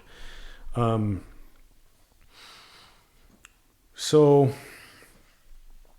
there's a lot of potential with Beaver Creek being on the interstate. Being right on the interstate, and they're, what is it? Is it 7 miles before Laverne? 10 miles even? 7. 7, okay. Yeah. Yep. Laverne has enough. Yeah, Laverne's doing great. Laverne has enough. District 2, Southwest Rock County, that's what I'm working for. Those are the people I'm working for. Amen. And City Hills, Beaver Creek. Exactly. I would like for... Martin Township. That's what I was Beaver Creek Township. Springwater. Yep. All the people of District 2 is who I want to work for. And I certainly hope that they see that and will vote me in. Me too. Me too. We are willing to honor the past while building the future. It's a great way to say it. We're willing to honor the past while building the future. It's just that the past must also see what the future is. And in a way, the past must see where the past is really following improper or illegal practices that are to be reformed so that the future can shine brightly. It's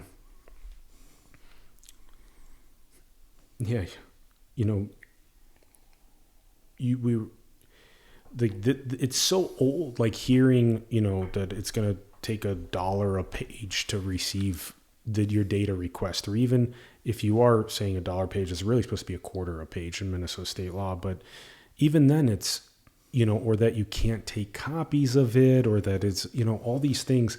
Everything is going to be digital and electronic and available in one click 24/7, 365 on the website. And I made it very clear that there's going to be a certain amount of labor hours that removes from the taxpayer burden. If your city clerk if you have automated water systems in your town, your automated water readings on your meters, then you are paying you have your ACH bank information in your monthly payment to your city for water, sewer, and garbage. It's simply based on how much your water meter reads out. So you don't have to go and read your own water meter and then write some sort of a little ledger of how much water you used, and then write your own check for how much money you owe the city, and then you have to go and drop it off to the city clerk at the time that it's available, or put it in the box. And then the city clerk has to receive that. And then the city clerk has to process all of those. If there are 250 houses in Hills plus businesses or whatever, it's 250 paid water bills that have to be physically analog processed by paper. Checks that have to be deposited to the bank, that have to be run to the bank. So what I'm trying to say is, not only are we trying to save that time for residents and businesses, but we're also trying to save that time that we pay for city administrative work. So, whether it's, the city administrators or councils having to pick up the phone and call a web developer and then have that web developer do the edits on the website, which costs us money, or whether the city clerk needs to receive the water meter readings that are given from the citizens through their utilities and then go and take those to the bank and log them and all this stuff. We are trying to save that money and put it into Main Street beautification, put it into Rez Park beautification. So it's part of being responsible with the taxpayers' money. Thank you. It really is. And I'm not claiming that the city government is being irresponsible. Right. I think they're doing a pretty good job. Pretty good. Things can be modernized. Yes. So easily. Yes. Yes. And people don't know that also that it's important to say this, because we've just, as a city, well, sometimes people will come up, what's or people even from Rock County will come up and say, what's the lawsuit about? Why is the city being sued? Why is county being sued? And other people won't even ask that, and they'll just freak and they'll just retaliate in some way against Chris or against somebody who's a friend of Chris's, like you are or like I am. And which means there's not even the openness to ask the question, what's happening? Why is there a lawsuit that's happening? And the answer to that question is what we've been talking about through the podcast. You cannot be discriminating against who gets data. You cannot be asking for justification. You cannot be kicking the can months and months and even years down the road and not fulfilling data requests and all kinds of things like this. You cannot be doing that. So sometimes a correction needs to happen. And we love our elders, and our elders have wisdom. But our elders are also patterned with certain behaviors that the younger generation is trying to show them what the new thing is and what follows the state law. That's all that's happening. And we hope nothing more malevolent is happening that's being obscured purposefully. We hope. Right. We hope that that's not the case, yeah. And then we get the DARVO example is very important. So somehow me showing up to my city office and asking for my city finances and code turned into me being a perpetrator. So DARVO is well studied in psychological literature. It means deny, attack, and then reverse victim offender. That's what the acronym stands for. And so if I'm walking into my own city office and I'm asking for city data and I'm being told that I shouldn't have moved here from Sioux Falls, how am I all of a sudden a perpetrator? What am I? I'm an intruder because I'm asking for my city ordinances or my city disbursement register, or I'm asking for my meeting minutes from the last 5 years. I'm an intruder now. I'm supposed to. So when there are certain people in town and in the area who asked me, they said, what was really going on? And I said that I was showing up and asking for this information. And they said, that's a pattern that I've noticed has been happening in this area for a long time. People have been showing up for a long time and not been able to get information. And then other people who didn't message or check in with me about it, they just told me that I was the perpetrator. So how dare you ask for your city records? Yeah. How dare How dare I perpetrate my city clerk? So Connie became a victim in their eyes, and I became a perpetrator because I was walking in and I was asking for this information. And so DARVO happened in that moment, and I'm lucky that I do psychotherapy. I have a psychotherapy practice. I have done so much healing myself, and I'm constantly helping people do this healing. So I'm very familiar with these types of concepts like DARVO, because if you can't label it right away and understand what the mechanism is, you will begin to be very confused, and you will wonder, am I actually doing something that's wrong by walking into my city office and asking for data? You see how easy you can gaslight yourself. Oh, sure. Yes. So you start feeling guilty for asking for what is rightfully yours. Exactly. And so because you have the awareness of the concept, that's why we're even spending this time bringing up what DARVO is so that you can become familiar with the concept. So that way in the future, when you're doing something and you are literally following state law, and you are walking in and asking for that, nobody can ever tell you that you are actually being a perpetrator. Nobody can ever tell you that, because you know really what's happening is that you are trying to have a normal and very legal data request be fulfilled, and you are being told you're being discriminated against, or you're being asked for justification. So I had to go through a learning process with this myself as well to understand how small towns can contract and react against people like me who are, I'm very much on the spectrum. I'm very much a divergent type of mind and being. I'm very different. And you're an outsider, Alan. Yeah. As am I. I'm an outsider. I've been out here for 29 years, and I'm still an outsider. It's not right. Societies do not grow, and they cannot be healthy in that way, with that kind of mentality, that's hard to change. Yeah. But it's something that needs to change. Yes. You should have been welcomed with open arms. Even if you are asking for city data, you should be welcomed with open arms. Of course. No matter what your race, religion, gender, identity, doesn't matter. I don't care. That's what modern government is. It is, you are a taxpayer, and even if you're not a taxpayer of this town, if somebody from Montana messages for asking for data, that's what the law is. The law is that you don't ask for justification. You just email them what they asked for. Frustrating, isn't it? I've learned so much in such a beautiful way. I'm grateful for the frustration because it has also opened my heart in a way of understanding. Because I see a lot of my philosophy is that I see that there is no separation in consciousness, and there is only the universe, and the universe is just one. And I don't see separation between myself and Connie, or myself and Keith, or myself and the council, or myself and anybody. So I always try to see that I want to love and respect everybody, while also letting them know that we need to follow some different patterns moving forward that are more legal, that are more equal justice, and that are more growthful in a way that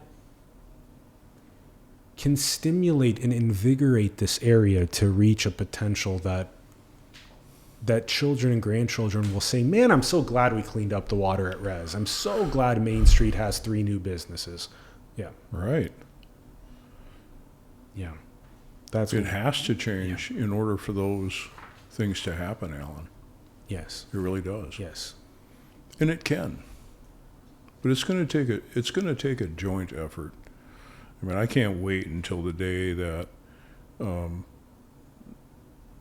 some people aren't looked at and as being enemies of the town. Yes. Which was never the case. Yes. Which there again is the DARVO. Yes, yes. It was never the case. We just wanted to work together Yes. to improve the area with everyone. Yep. Citizens, city council. Hills Area Chamber of Commerce. Yeah. That's all we ever wanted to do. Exactly. But getting back to this power and money, this hold Yeah. that is taking place in this town, I believe it's 100% factual.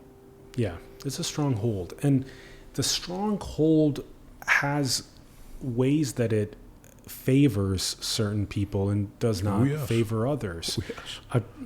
I love the fact that we have a yoga studio in our town. I do. I love that. I just want to say that it does appear that the taxpayers are to some extent subsidizing that.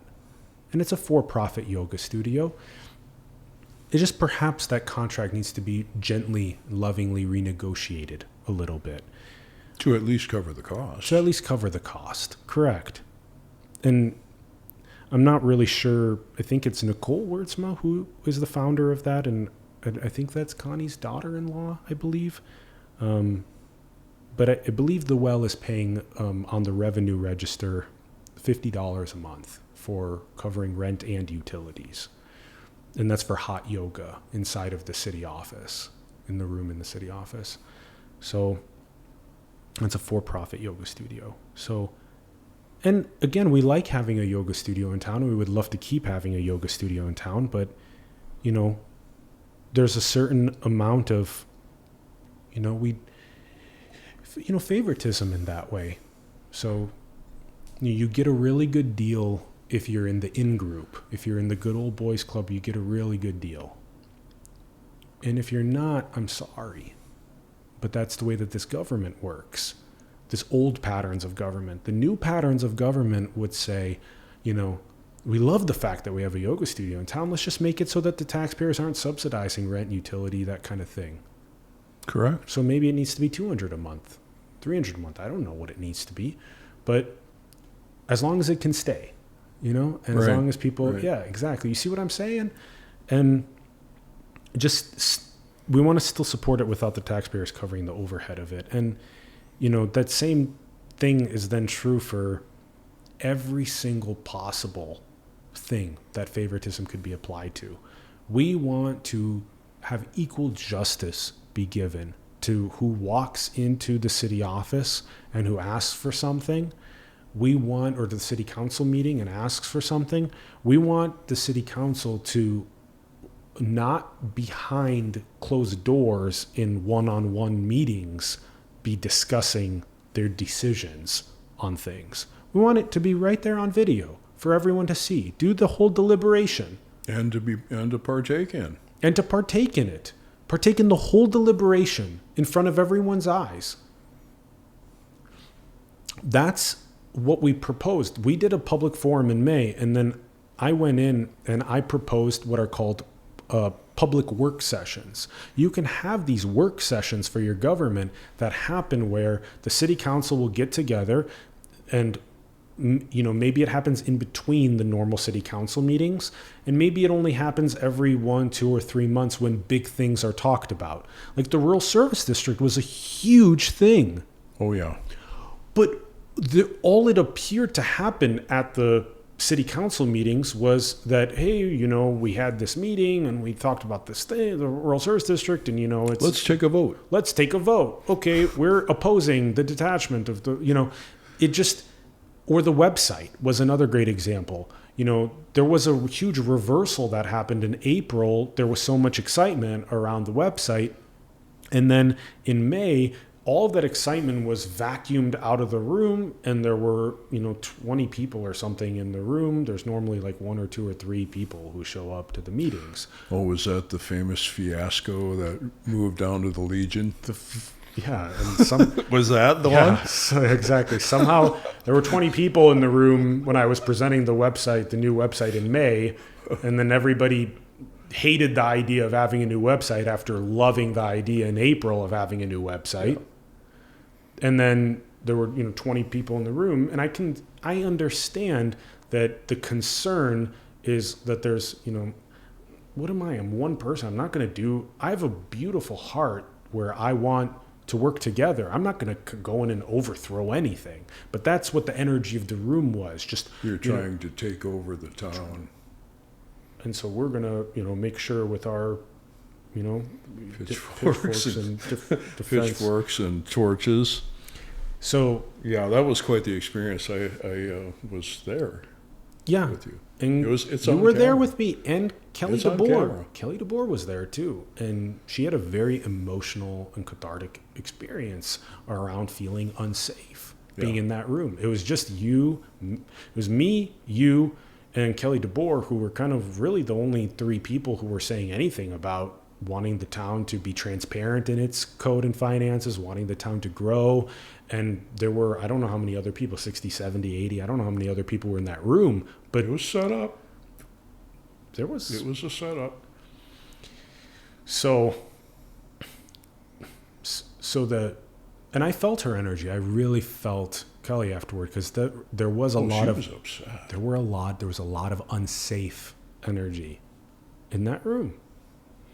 So, you know, the sort of like kind of high school drama clique kind of thing, I've done a lot of meditation in my life. I've done a lot of relaxation to where I don't contract and then react in a warlike way.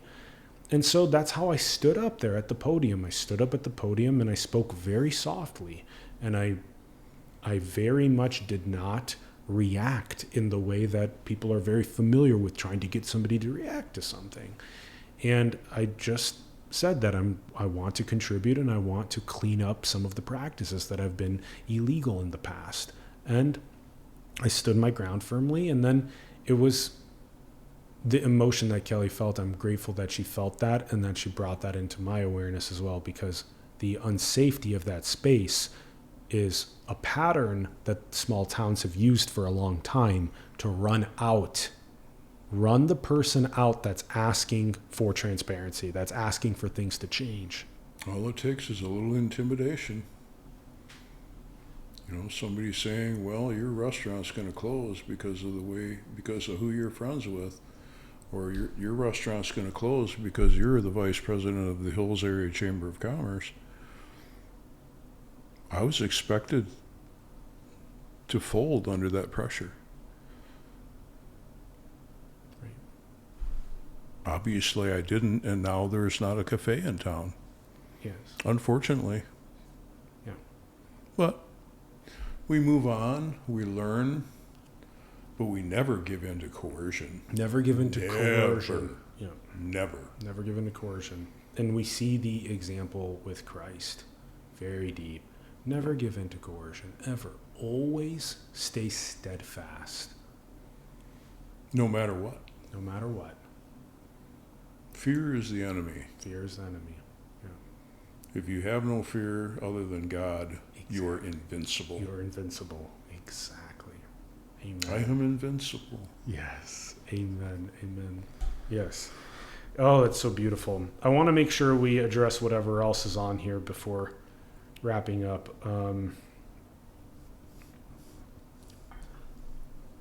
We want to be very clear that we will not tolerate teaching children retaliation. That's not Christly. That's not what's happening here. We are not going to be teaching children retaliation, no matter what. Or that bullying is okay. Right. As long as those people or those people's parents think differently. Right. They need to be brought into the fold. Right. That's intolerable. Right. It needs to be called out, and it is being called out. Isn't that part of what we're doing here tonight? Yes. I never There is ever no want room to hear, for that. Yes. I never want to hear another parent tell me privately that they have an opinion that what we're doing with economic development is good, and then to tell me after that sentence that I can't say this publicly because my kid is going to get bullied in school, or that my kid is going to get less playing time in sports.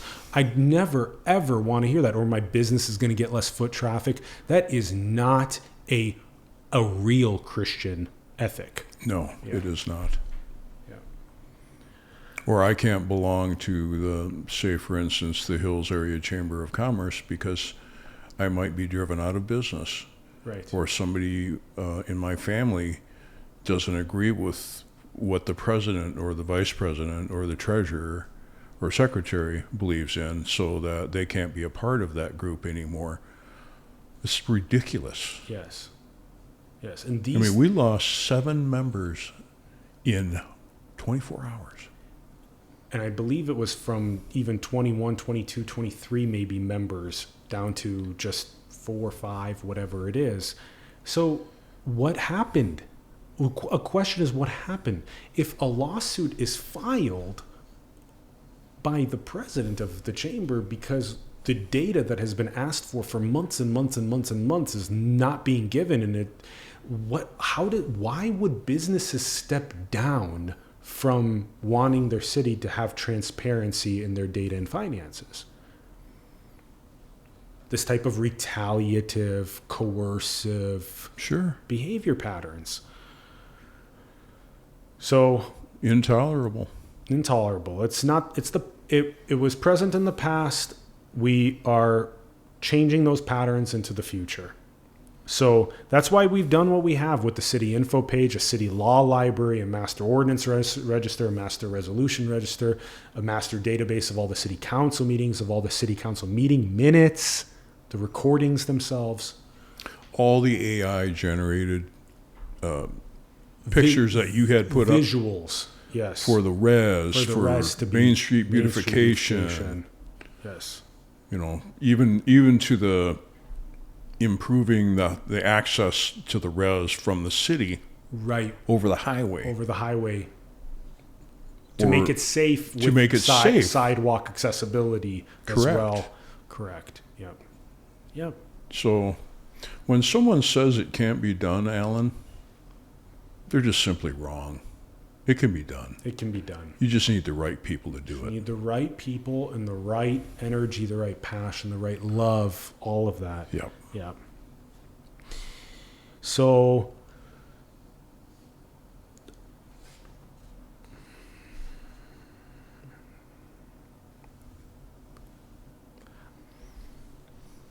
it's very important, we brought this up, that in September of 2025, the Minnesota House Research on Open Meeting Law, they specifically wrote in one of their most recent documents, they wrote, serial meetings in groups of less than a quorum held in order to avoid open meeting law requirements may also be found to be a violation. So Minnesota open meeting law cannot be avoided by using a chain of one-on-one or less than quorum conversations to discuss public business, shape agreement, or avoid public deliberation. So there's even this within Minnesota open meeting law. It means if the House research on it has already said these words, it means that the problem has happened before. So governments have had a pattern in the past where they would just show up and say, oh yeah, okay, everybody's in agreement on this, hand up, rubber stamp on it, done, right? Meaning the public, even though you elected council members and a mayor, you're somehow out of the loop of the deliberations that happened outside of the city council meeting. So you can't have these types of deliberations outside of the city council meeting and just show up to the city council meeting and do the stamp or the vote. You can't do that. So that's why we've been suggesting we have to do this update. This update has been happening across the US. It's time for Hills to also incorporate this update where it no longer does these, oh, we've come to the decision on our opinion on the rural service district, or we've come to the decision on the website. It's like, how did you come to the decision if you didn't even talk about it at the public meetings? Right. From April to May, you completely took a 180 on your perspective on the new website, but there was zero public deliberation in between. Yeah. Okay, so that means absolutely no discussion between councilors prior. Absolutely none. And everybody came to the same conclusion and rubber stamped it. That we don't need a website as beautiful as one for Sioux Falls or something. We like just that. want our piece of crap that we're going to use and we have used. And then we're just going to keep paying for someone else to do it. Yeah. So that's excuse me. That's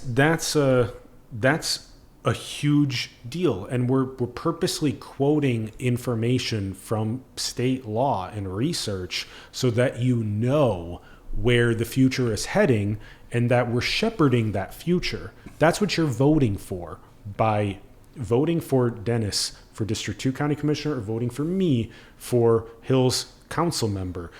You are voting for these things to get implemented for a modern, transparent form of government that's focused on growth. That is correct. So I was very surprised about, there was I spent over 2 months asking for the grant that we applied for the Rez. We applied for a $300,000 grant for Rez Park to be beautified. But the public didn't know about that. Within the literal grant application, you have to have 30 days before submitting the grant, you have to have a congregation of your city people and business owners to discuss what you've written on the grant before you click submit. We didn't even follow the proper grant procedure. So Minnesota has done enough work already in a modern governance where they know that the city council can't just put together whatever it wants and work with somebody else and publish it without, you have to query the people. They said that, using the 2024 survey data was enough, but the grant itself requires you to have 30 days before, you have to query the people about what's written on the grant. Why, after requesting for 2 months, asking, can I have the grant, please? Can I have what we wrote on the grant, please? Can I have our grant application, please? I never got our grant application from my own city government. This is public city data. I should be able to, in one day, within a day, get the electronic copy. As soon as I got it, I didn't even get it from the city. I got it from Chris Webb, and Chris Webb is part of that Southwest Regional Development Commission. He helped Dusty Sechrist, one of our council members, submit the Rez Park grant. And it was, you matched. The $300,000 was going to be matched by the state, and there was going to be $600,000 total put into the Rez Park beautification. But why did I have to go and ask Chris Webb? Why does my city not give me the grant that we applied, but Chris Webb from Southwest Regional Development Commission did? How long did it take him? Maybe an hour. So from the time you asked for this document to the time that you received it was 1 hour. Yeah.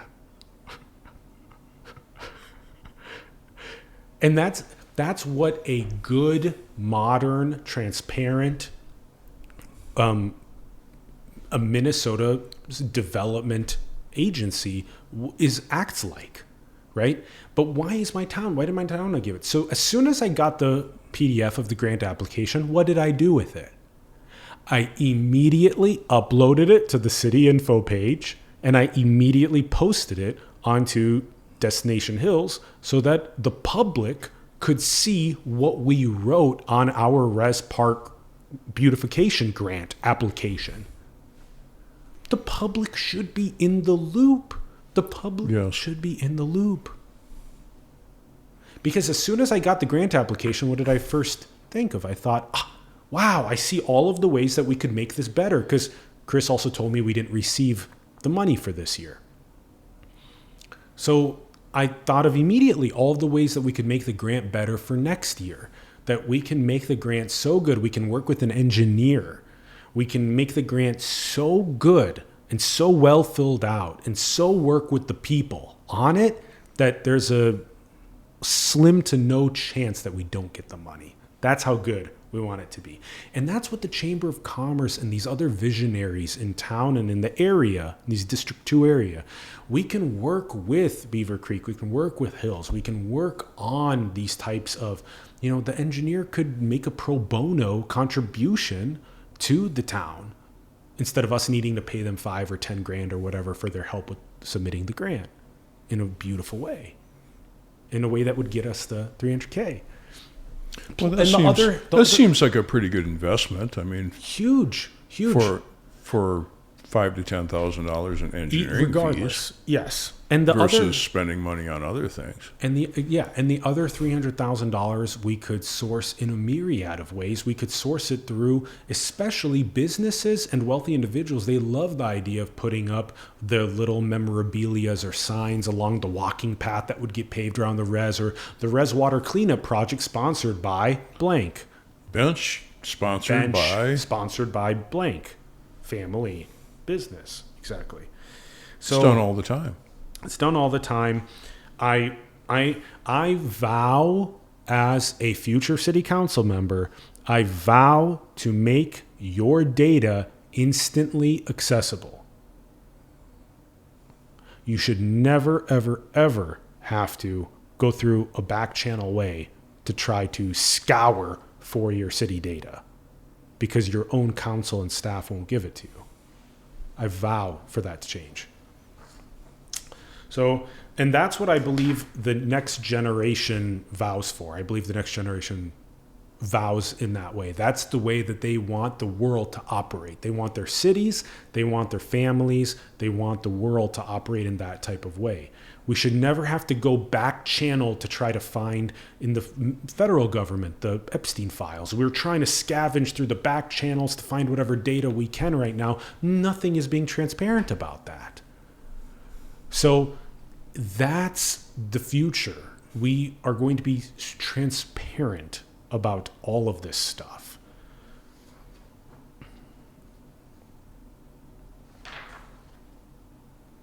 We've The done a people really good deserve job. it. The people deserve it. You deserve it. As a federal taxpayer, as a city taxpayer, you deserve it. As a state taxpayer, county taxpayer, you deserve it. Taxpayer for the school. If certain people want to have, let's talk about the sign. Dennis, talk about the sign. You asked some people to put up the Dennis Hartman sign. That are friends of yours for a long time. Yes. Getting back to Coercion. Intimidation. Coercion. Mm-hmm. People are afraid to put my political sign in their yard for fear that they will be retaliated against.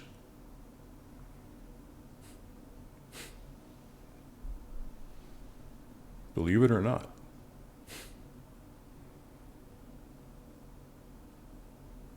It's just not right. I mean, you cannot have a healthy society work that way. And we've talked about it. And I'm feeling the emotions. We've talked about I'm it. feeling the emotions of the wives also, because they were also some of the ones that feared. Speak to that, because the emotion of it is Because of their experience over the several decades, actually. Yeah. I mean, I'm not going to name names. I don't think I need to. But when you're under such fear of someone doing something bad to your property, exactly. or your child, Right. or your grandchild, Right. Because of a political sign in your yard. because of a political sign in your yard.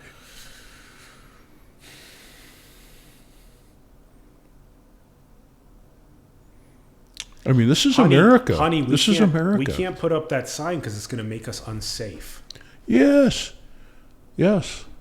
Can you believe that? Not for the next generation. But for now, I can still see how it's here. Yeah, we need to heal it. Let's be fair. If someone doesn't want to vote for me for county commissioner, So be it. vote for the other guy. Exactly. Or so stay be it. home. Yeah. So be Either it. way. Exactly. This is America. Yeah. Right? Yeah. No fear of putting up a sign in your yard supporting a political candidate. Exactly. We need to grow our town's hearts to the point where, and the neighboring district and county, nobody should ever feel the fear where they can't support a political candidate out of fear of intimidation, retaliation, retribution, all that stuff. Coercion. That's very scary. That's very scary. And I've heard that from other people in town. I've heard that they fear retaliation for saying the truth. And they're concerned that they might come and their house will have damages. Their car might have damages. So I understand where they're coming from, but we cannot have that as part of our social fabric. You can't tolerate that stuff. Yeah. You just can't. What are we teaching our children? Exactly. Yeah. Certainly not that. Right. You were told you better watch out at the public forum too. You would speak to that too. Well, I won't name his name, but he knows who he is, and it was witnessed by two other people, and I won't name their names either. But when you have an individual that comes to a meeting, this is the public forum that you and I put on, Yes. so that everyone understood what we were talking about when we wanted some of these improvements and we wanted feedback. Right. This person wouldn't even stick around to hear what anyone had to say. He came to threaten me. Yes. And I was not, obviously, I'm not scared of this Right. individual. Or scared at all. Or scared at all. Amen. Yeah. But he came to intimidate me. That's all he came for. He didn't want to know what other people were going to talk about. He wasn't interested in that. Not at all. Exactly. So he learned, and I hope that everyone knows that I will not be intimidated. Mm-hmm. I will not be bullied. I will not give in to fear of any kind. This is the thing. If I show up to a public forum, I'm never, ever, ever going to ever. Who even thinks? Oh, my first reaction, my first intention is, how do I bully this public forum to end? That's such an old way of thinking. It's like ancient, like primal, tribal style behavior. And these young generations, they want to transcend all of that. If you have a public forum on a subject that I may have a different opinion on, then go for it. That's the difference. Stick around. Maybe have a you'll conversation. Learn something. Yeah, maybe you'll learn something. Give us your opinion on it. Yeah. Don't show up in hate. Yeah. In anger. Yeah. Oh, you're right. It's tribal. Yeah. I want to be clear. Like, I understand also that there's trauma that's present in the soil here to the extent, and it's likely present in many of the cities in the United States, especially the smaller ones, where there are these attempts at coups and overthrows for the power and for the purse and all of this stuff.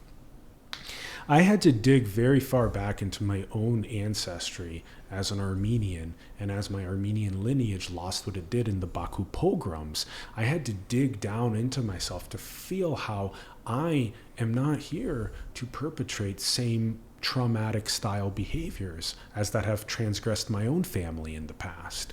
So when somebody comes and they rip you out of your own houses, and they force you out, and they behead and they kill, and they force out those who have economically developed the area or whatever, due to whatever religious, due to whatever monetary resource oriented, that is absolutely not okay, and that's going to end. That's ending here in our own bodies of my younger generation. We are ending that. So when I was here in Hills and I was experiencing, how do I not also perpetrate those same styles of traumas? Because I can see why in the May 12th City Council meeting that, to show up the way they do is because, are we being overthrown? Are we being cooed right now? No, you're not being overthrown. You're not being cooed. Relax. Everyone is safe. But we need to change the way that we're behaving illegally. We need to change that. We are also going to grow the town. We are going to incorporate these new ideas. We're not going to have favoritism or nepotism. We're not going to have these, why are we bidding for only certain things to get done, but not growth-oriented things? We'll do a little fix here or there, but we won't do a bigger scaled growth-oriented thing. So I've had to do a lot of cleaning in myself. I call it alchemy, inner alchemy around my consciousness in order to ask for the consent. That's what I've come to. I, through this election, am asking for the consent of the people to vote for me and vote for those who have these similar ideas so that we can create the transformation in the city and also in the local area of Rock County District 2. We are asking for consent through the election. So that's the difference. You see, when somebody comes and just takes whatever and that kind of thing, that's a transgression of a boundary. That's a transgression. So the difference is when you heal, you never transgress the boundary. You show up. I did. I showed up in March and I said, hey, I'm here to offer my skills and talents pro bono to the town for cleaning up our website, cleaning up the data, making it beautiful, attracting new business, all of this type of stuff. And then I was treated the way that I was treated. And then instead of doing the thing that so many people have done, which is to retaliate back, sure. Instead what I said was, okay, I said at that May City Council meeting after they did the 180 and switched perspectives on the website, I said, okay, I will then, if I didn't get the consent through the city council to have the new website, I will run for city council myself. And I will ask for the people's consent to vote me in so that I can work on updating our protocols, update our growth in town through that process. So it was very interesting also for me. It's a deeply spiritual thing and a deeply healing thing for me. And I can understand why the city reacted the way it did. And I'm also asking for consent in this way, which is a clean way to ask for a transformation to happen. Well, there's definitely clear choices. My opponent and I are not alike. We have different management skills. I know a lot of people in Sioux Falls. I have value in that. I can help this area grow. There's just a clear choice. All you have to do is look at the town of Hills. Look at the town of Hills and see where it has come to after 25 years. Yeah. And that is what you can expect from my opponent. Management, but management only. What I offer to the taxpayers is a clear, different choice. It's promoting the area, getting families, more families to come and live in our part of Southwest Rock County and to start businesses. I think it can happen. I am going to work towards that. And I promise you that I will work hard if you give me your vote. Yeah. Beautifully said. Yeah, there's such a big difference between the more of the same versus more of the same versus what we don't need more of the same. Yeah.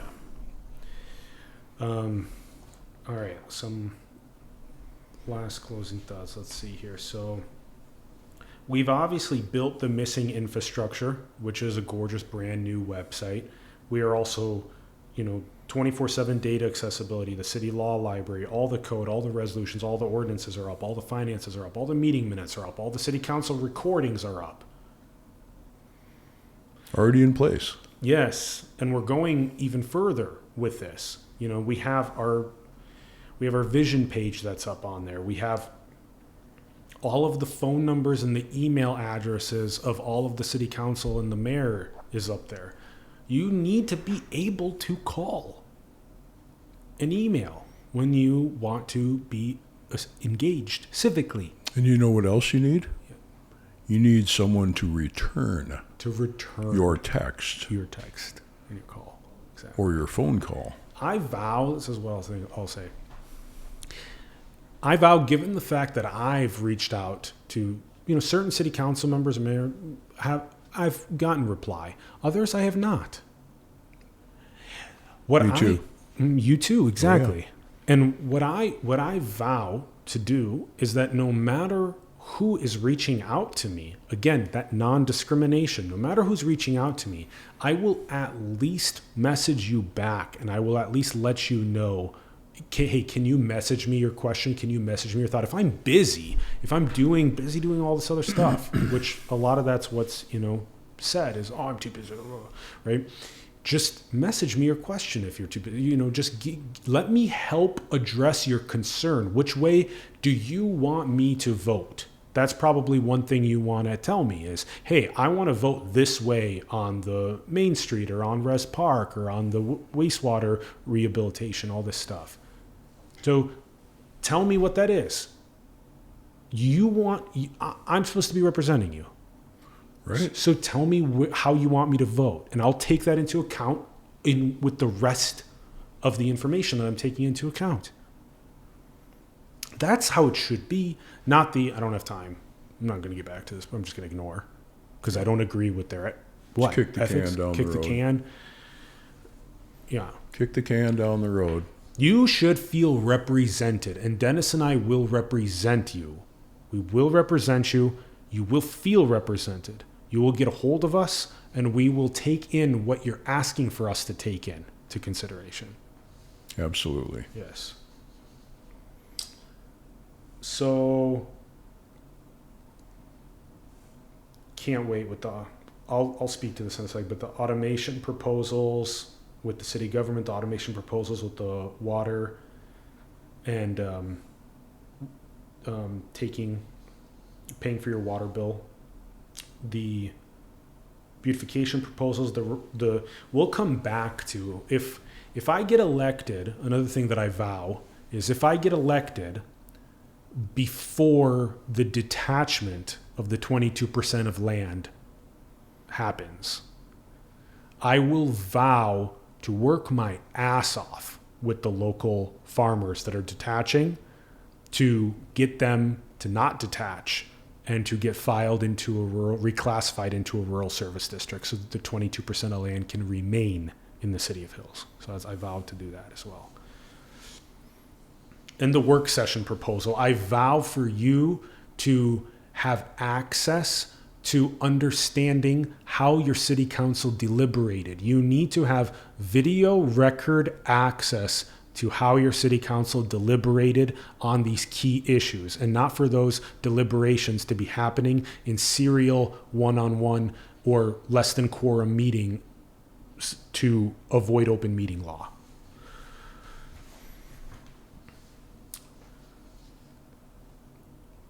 So I'm looking forward to, not only Hills, but Beaver Creek, Martin Township, Beaver Creek Township, Springwater Township. I would love to have Dennis go and speak at all. Absolutely. Face to face. I prefer face-to-face conversations. Phone call. Texts are not a very good way to communicate.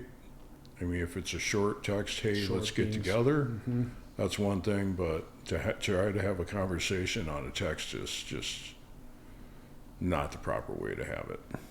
And I'd love for you to get on the agendas of the townships and of Beaver Creek again. Yeah.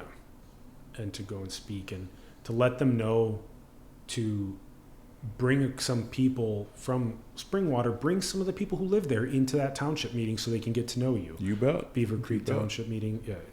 November will be here sooner than you know it. Exactly. Yeah. So I am open to all conversations. I want you made a post on Destination Hills where you talked about the privacy of the voting booth and how important that is for people to be able to vocalize the change that they want to see without the fear of retribution or coercion that we've been talking about. Please. I felt that was important for me to put that out. Just to remind people that may be fearful, and I know there are quite a few out there, that may be fearful that someone will know how they voted. You have the privacy of the voting booth. You have the privacy of the voting booth. No one can tell you or intimidate you there. So that's important to know. It's safe. It's safe. It's a safe space. The same fear of not being safe when the families said that we love you and your ideas, but we can't put the yard sign up, is the same is the counter of that fear at the voting booth, because at the voting booth they can feel as safe as they can possibly feel with voting for you.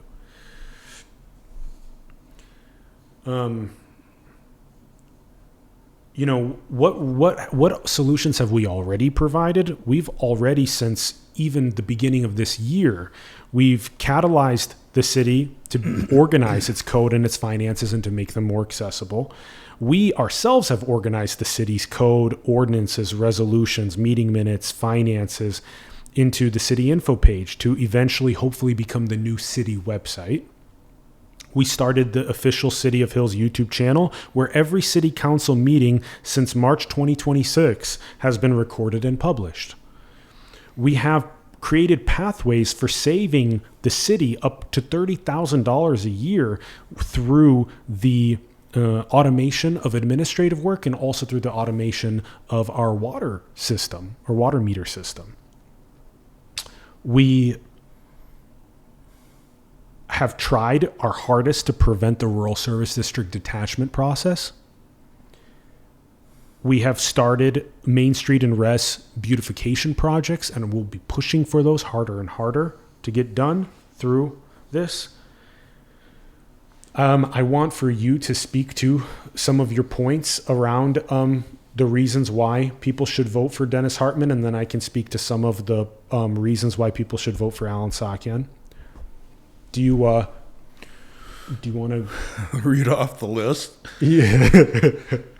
Oh. And you have it right there. Give me that one so I can keep an eye on it. You have it right there. Yeah. And I didn't put this down just so I could fool people either. This is what I believe, and this is why I believe you should vote for me. Mm-hmm. I display values, morals, and compassion towards people. I listen to the people, and I communicate well. I'll let you be the judge of that. I'm a hardworking owner of 3 local businesses. That would be 2 now. I have proven leadership skills in my life with working with the Home Builders Association in Sioux Falls and other organizations and city leaders. I am loved and respected by all those who work with me. Just ask them. I am fearless, and I stand firmly on my beliefs. I will hold government accountable to the people. I have a 40-year record of working to better society as a whole by working with other business leaders and service clubs in the Sioux Falls metro area. I refuse to be bribed, coerced, or blackmailed.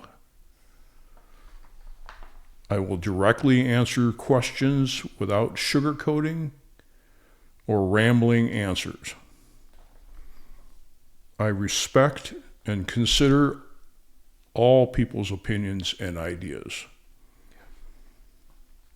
I am fiercely loyal to my family, my friends, and my colleagues. I'm honest. I work for all the people, no favoritism. I'm calm and decisive in my demeanor. I do not make illogical or emotional decisions. I am a strong advocate for Southwest Rock County and the cities of Beaver Creek and Hills and the townships as well. I have strong ties and contacts with the people of Sioux Falls, and I will promote bringing families and jobs to the southwest part of this county. I have a zero tolerance for corruption. If any of that strikes you as being something you can vote for Dennis Hartman. Perfect. Gosh, that's such a good list. I love it. Oh, I just so badly wanted to say me too to so many of the things. It's so good. Me too. I know, it's so good. Phenomenal list. Let me do the one that I have here too. So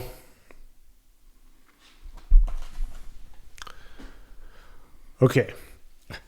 Do you want hills to be interesting? Important? Do you want hills to grow? Do you want to make things nicer? If so, then vote Allen Saakyan for Hills City Council 2026. If you want there to be a reason for someone off of I-90 or from someone from Sioux Falls to want to come visit Hills, then vote Allen Saakyan.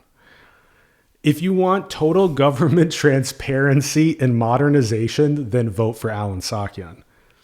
If you want totally automated water meters with set and forget ACH style paying, then vote Allen Saakyan.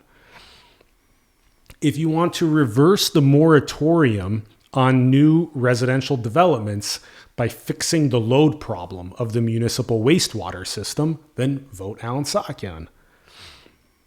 If you want Main Street to have more businesses, if you want to remove the idle vacancies and storages, and if you want to offer incentives for businesses to relocate or to start a business in Hills, then vote for Allen Saakyan. If you want city council work sessions so that you can engage in big decisions that are being made, then vote for Allen Saakyan. If you want Rez Park to get clean water, a walking path, night lights, expanded bridge access, all via the Minnesota Department of Natural Resources and Engineer-based grant application, then vote for Allen Saakyan. And then later on is a bigger part of the vision. If you want to power all the houses and the businesses with clean energy infrastructure, and so you can completely own that clean energy infrastructure, and so you don't have to be taxed by a recurring utility bill every month, then vote for Allen Saakyan. So that's just a little bit of the list of stuff that I've put together so far. You're going to have a lot to do, brother. Yeah, thank you for actually bringing that up.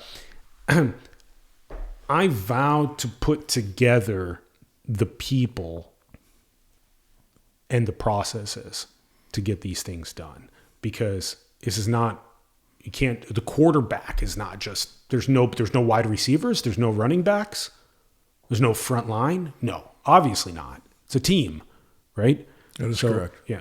So we need everybody who wants these things to come to fruition to pioneer them, to shepherd them to fruition. That's why, that's why we had a Chamber of Commerce, and we still do. That's why we want to attract more businesses to the Chamber of Commerce, because we want them to work in lockstep with the city to get these things done.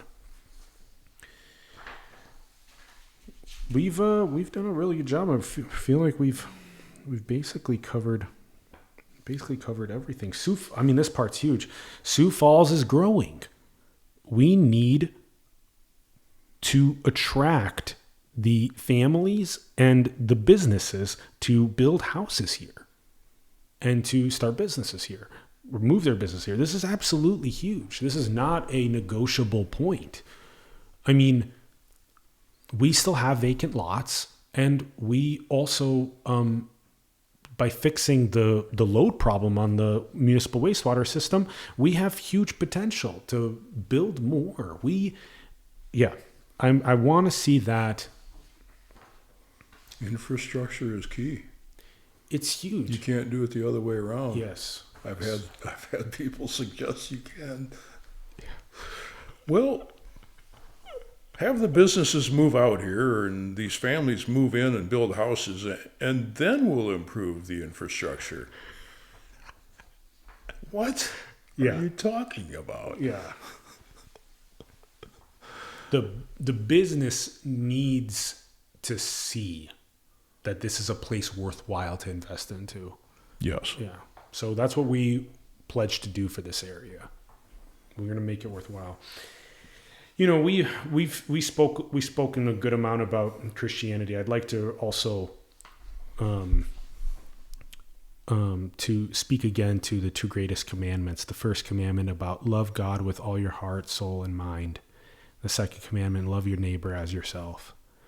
And I was told at the May 12th City Council meeting that we are all neighbors, but you, pointed at me, you are not our neighbor. And is that following the second commandment? I wouldn't think so. You know what, Alan? And you've probably heard this before, is if everyone would just follow those two commandments, you would have no need for a police force, a military. Exactly. There would be no war. Exactly. There would be nobody breaking into your house. Exactly. It's a pretty simple concept. It really is. I agree. I take it seriously. I mean, I'm not going to say that I've never made mistakes or sinned in any way. Of course I have. Yeah, same. But I've repented for those. That's the key. For those. Yes. That's the key. When I do something wrong, I repent. I just say I'm sorry. I heal. I'm just saying right away. I'm sorry. As close to right away as That's possible. all I need to do. Yes. That's all you need to do. Just apologize for what you've done and move on. Yes. And that's why I had what emotional catharsis that I did in the June city council meeting, because I felt the need also to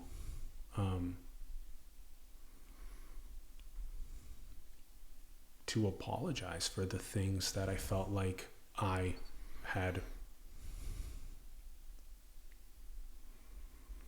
that I could have done in a better way, in a more graceful way, in a more loving way, and still gotten to the goals that I sought to get, like getting my data or whatever. So this is my soft heart, and I have no problem at all with saying this. I have no problem at all with getting emotional or apologizing or catharsis, because like you said, this is the direct path to God, is if you sin, if you stumble, if whatever happens, just right away apologize, heal, have the catharsis, repent, and you will instantly feel more Christ present. That's so good. So good. The last thing is we open up this invitation for people to sit down with us. So yes. So in this case, I hosted this podcast, and Dennis came on as one of the aspiring elected officials in the area. So I'll say everyone's welcome who's running for office in the area to message me and to sit down, and we'll have a conversation, whether it's, Hill City Council or even any of the district seats in the county would be great. And even who's in the current administration in the county, but also in the city. All the council members are welcome to sit down with me. The mayor is welcome to sit down with me. The elders who we've spoken about, like Connie and Keith, they're welcome to sit down with me. The other former mayors are welcome to sit down with me. There is an open invitation to come and sit down on this podcast and speak. It's pretty good of you to do that. Yeah. It's important. It's important to do. That's how we heal. Yeah. That's how I feel. Yeah. Okay, beautiful. So in summary, we are desirous as candidates for the growth of Hills, Rock County, Southwest Rock County, Beaver Creek, Steen as well for me, and Denny too. We really argue for growth out of stasis. That's what we argue for. We want to grow out of stasis, and we want to grow into a modern transparency. We want to grow into these new initiatives. We want to grow into no longer treating dissenting voices as threats. Equal justice. Equal representation, not favoritism. We want to replace the culture of control with systems that are characterized by reliable records, open deliberation, and measurable commitments. And this all stems from the observed issues that we've seen with the lack of transparency, with the enforcement of Minnesota Government Data Practices Act, difficulty accessing public records, using serial meetings, avoiding public deliberation, administrative disorganization. We've seen discrepancies now in the city's code books, and we want to push for modernization and legal hygiene. We want to remove the retaliation and fear. We don't want any more reports of social or professional retaliation against residents or business owners. We want it to be an open place for deliberations of all kinds of opinions without fear of retributions. In infrastructure and growth, we want to grow the town of Hills. We want to grow Southwest Rock County with businesses, with residences. We want to fix the municipal wastewater system here locally. We want to increase business retention, and we want to fix the loss of our land base as well. So we've already done a lot since the beginning of the year with the city info page, with the city council meetings on the dedicated YouTube channel, on implementing some automation processes, and more to come, and advocating for public work sessions, modernized infrastructure, automated water meters, park Main Street improvements. And again, we just want to see and desire Hills and the Southwest Rock County to reach their full potential. And we invite voters to choose this, what we are advocating for, through voting for us and us representing this. We will spearhead this forth for you and for the area with love, with the love in our hearts and with passion. Mm-hmm. And we're also thankful for Mayor Susie and the council for moving forward with what they've been doing. And the staff. And we congratulate them for that. Thank you. Yes. And the staff and the former elders and all of that, everybody who's been a part, we honor the past and we honor the current. We also are proposing a new future at the same time. So well said. Yeah. All right. Big love, everybody. Thank you so much for tuning in. We are very, very grateful. On this one, you feel complete on that one as well? Is there anything else on that you feel like we missed?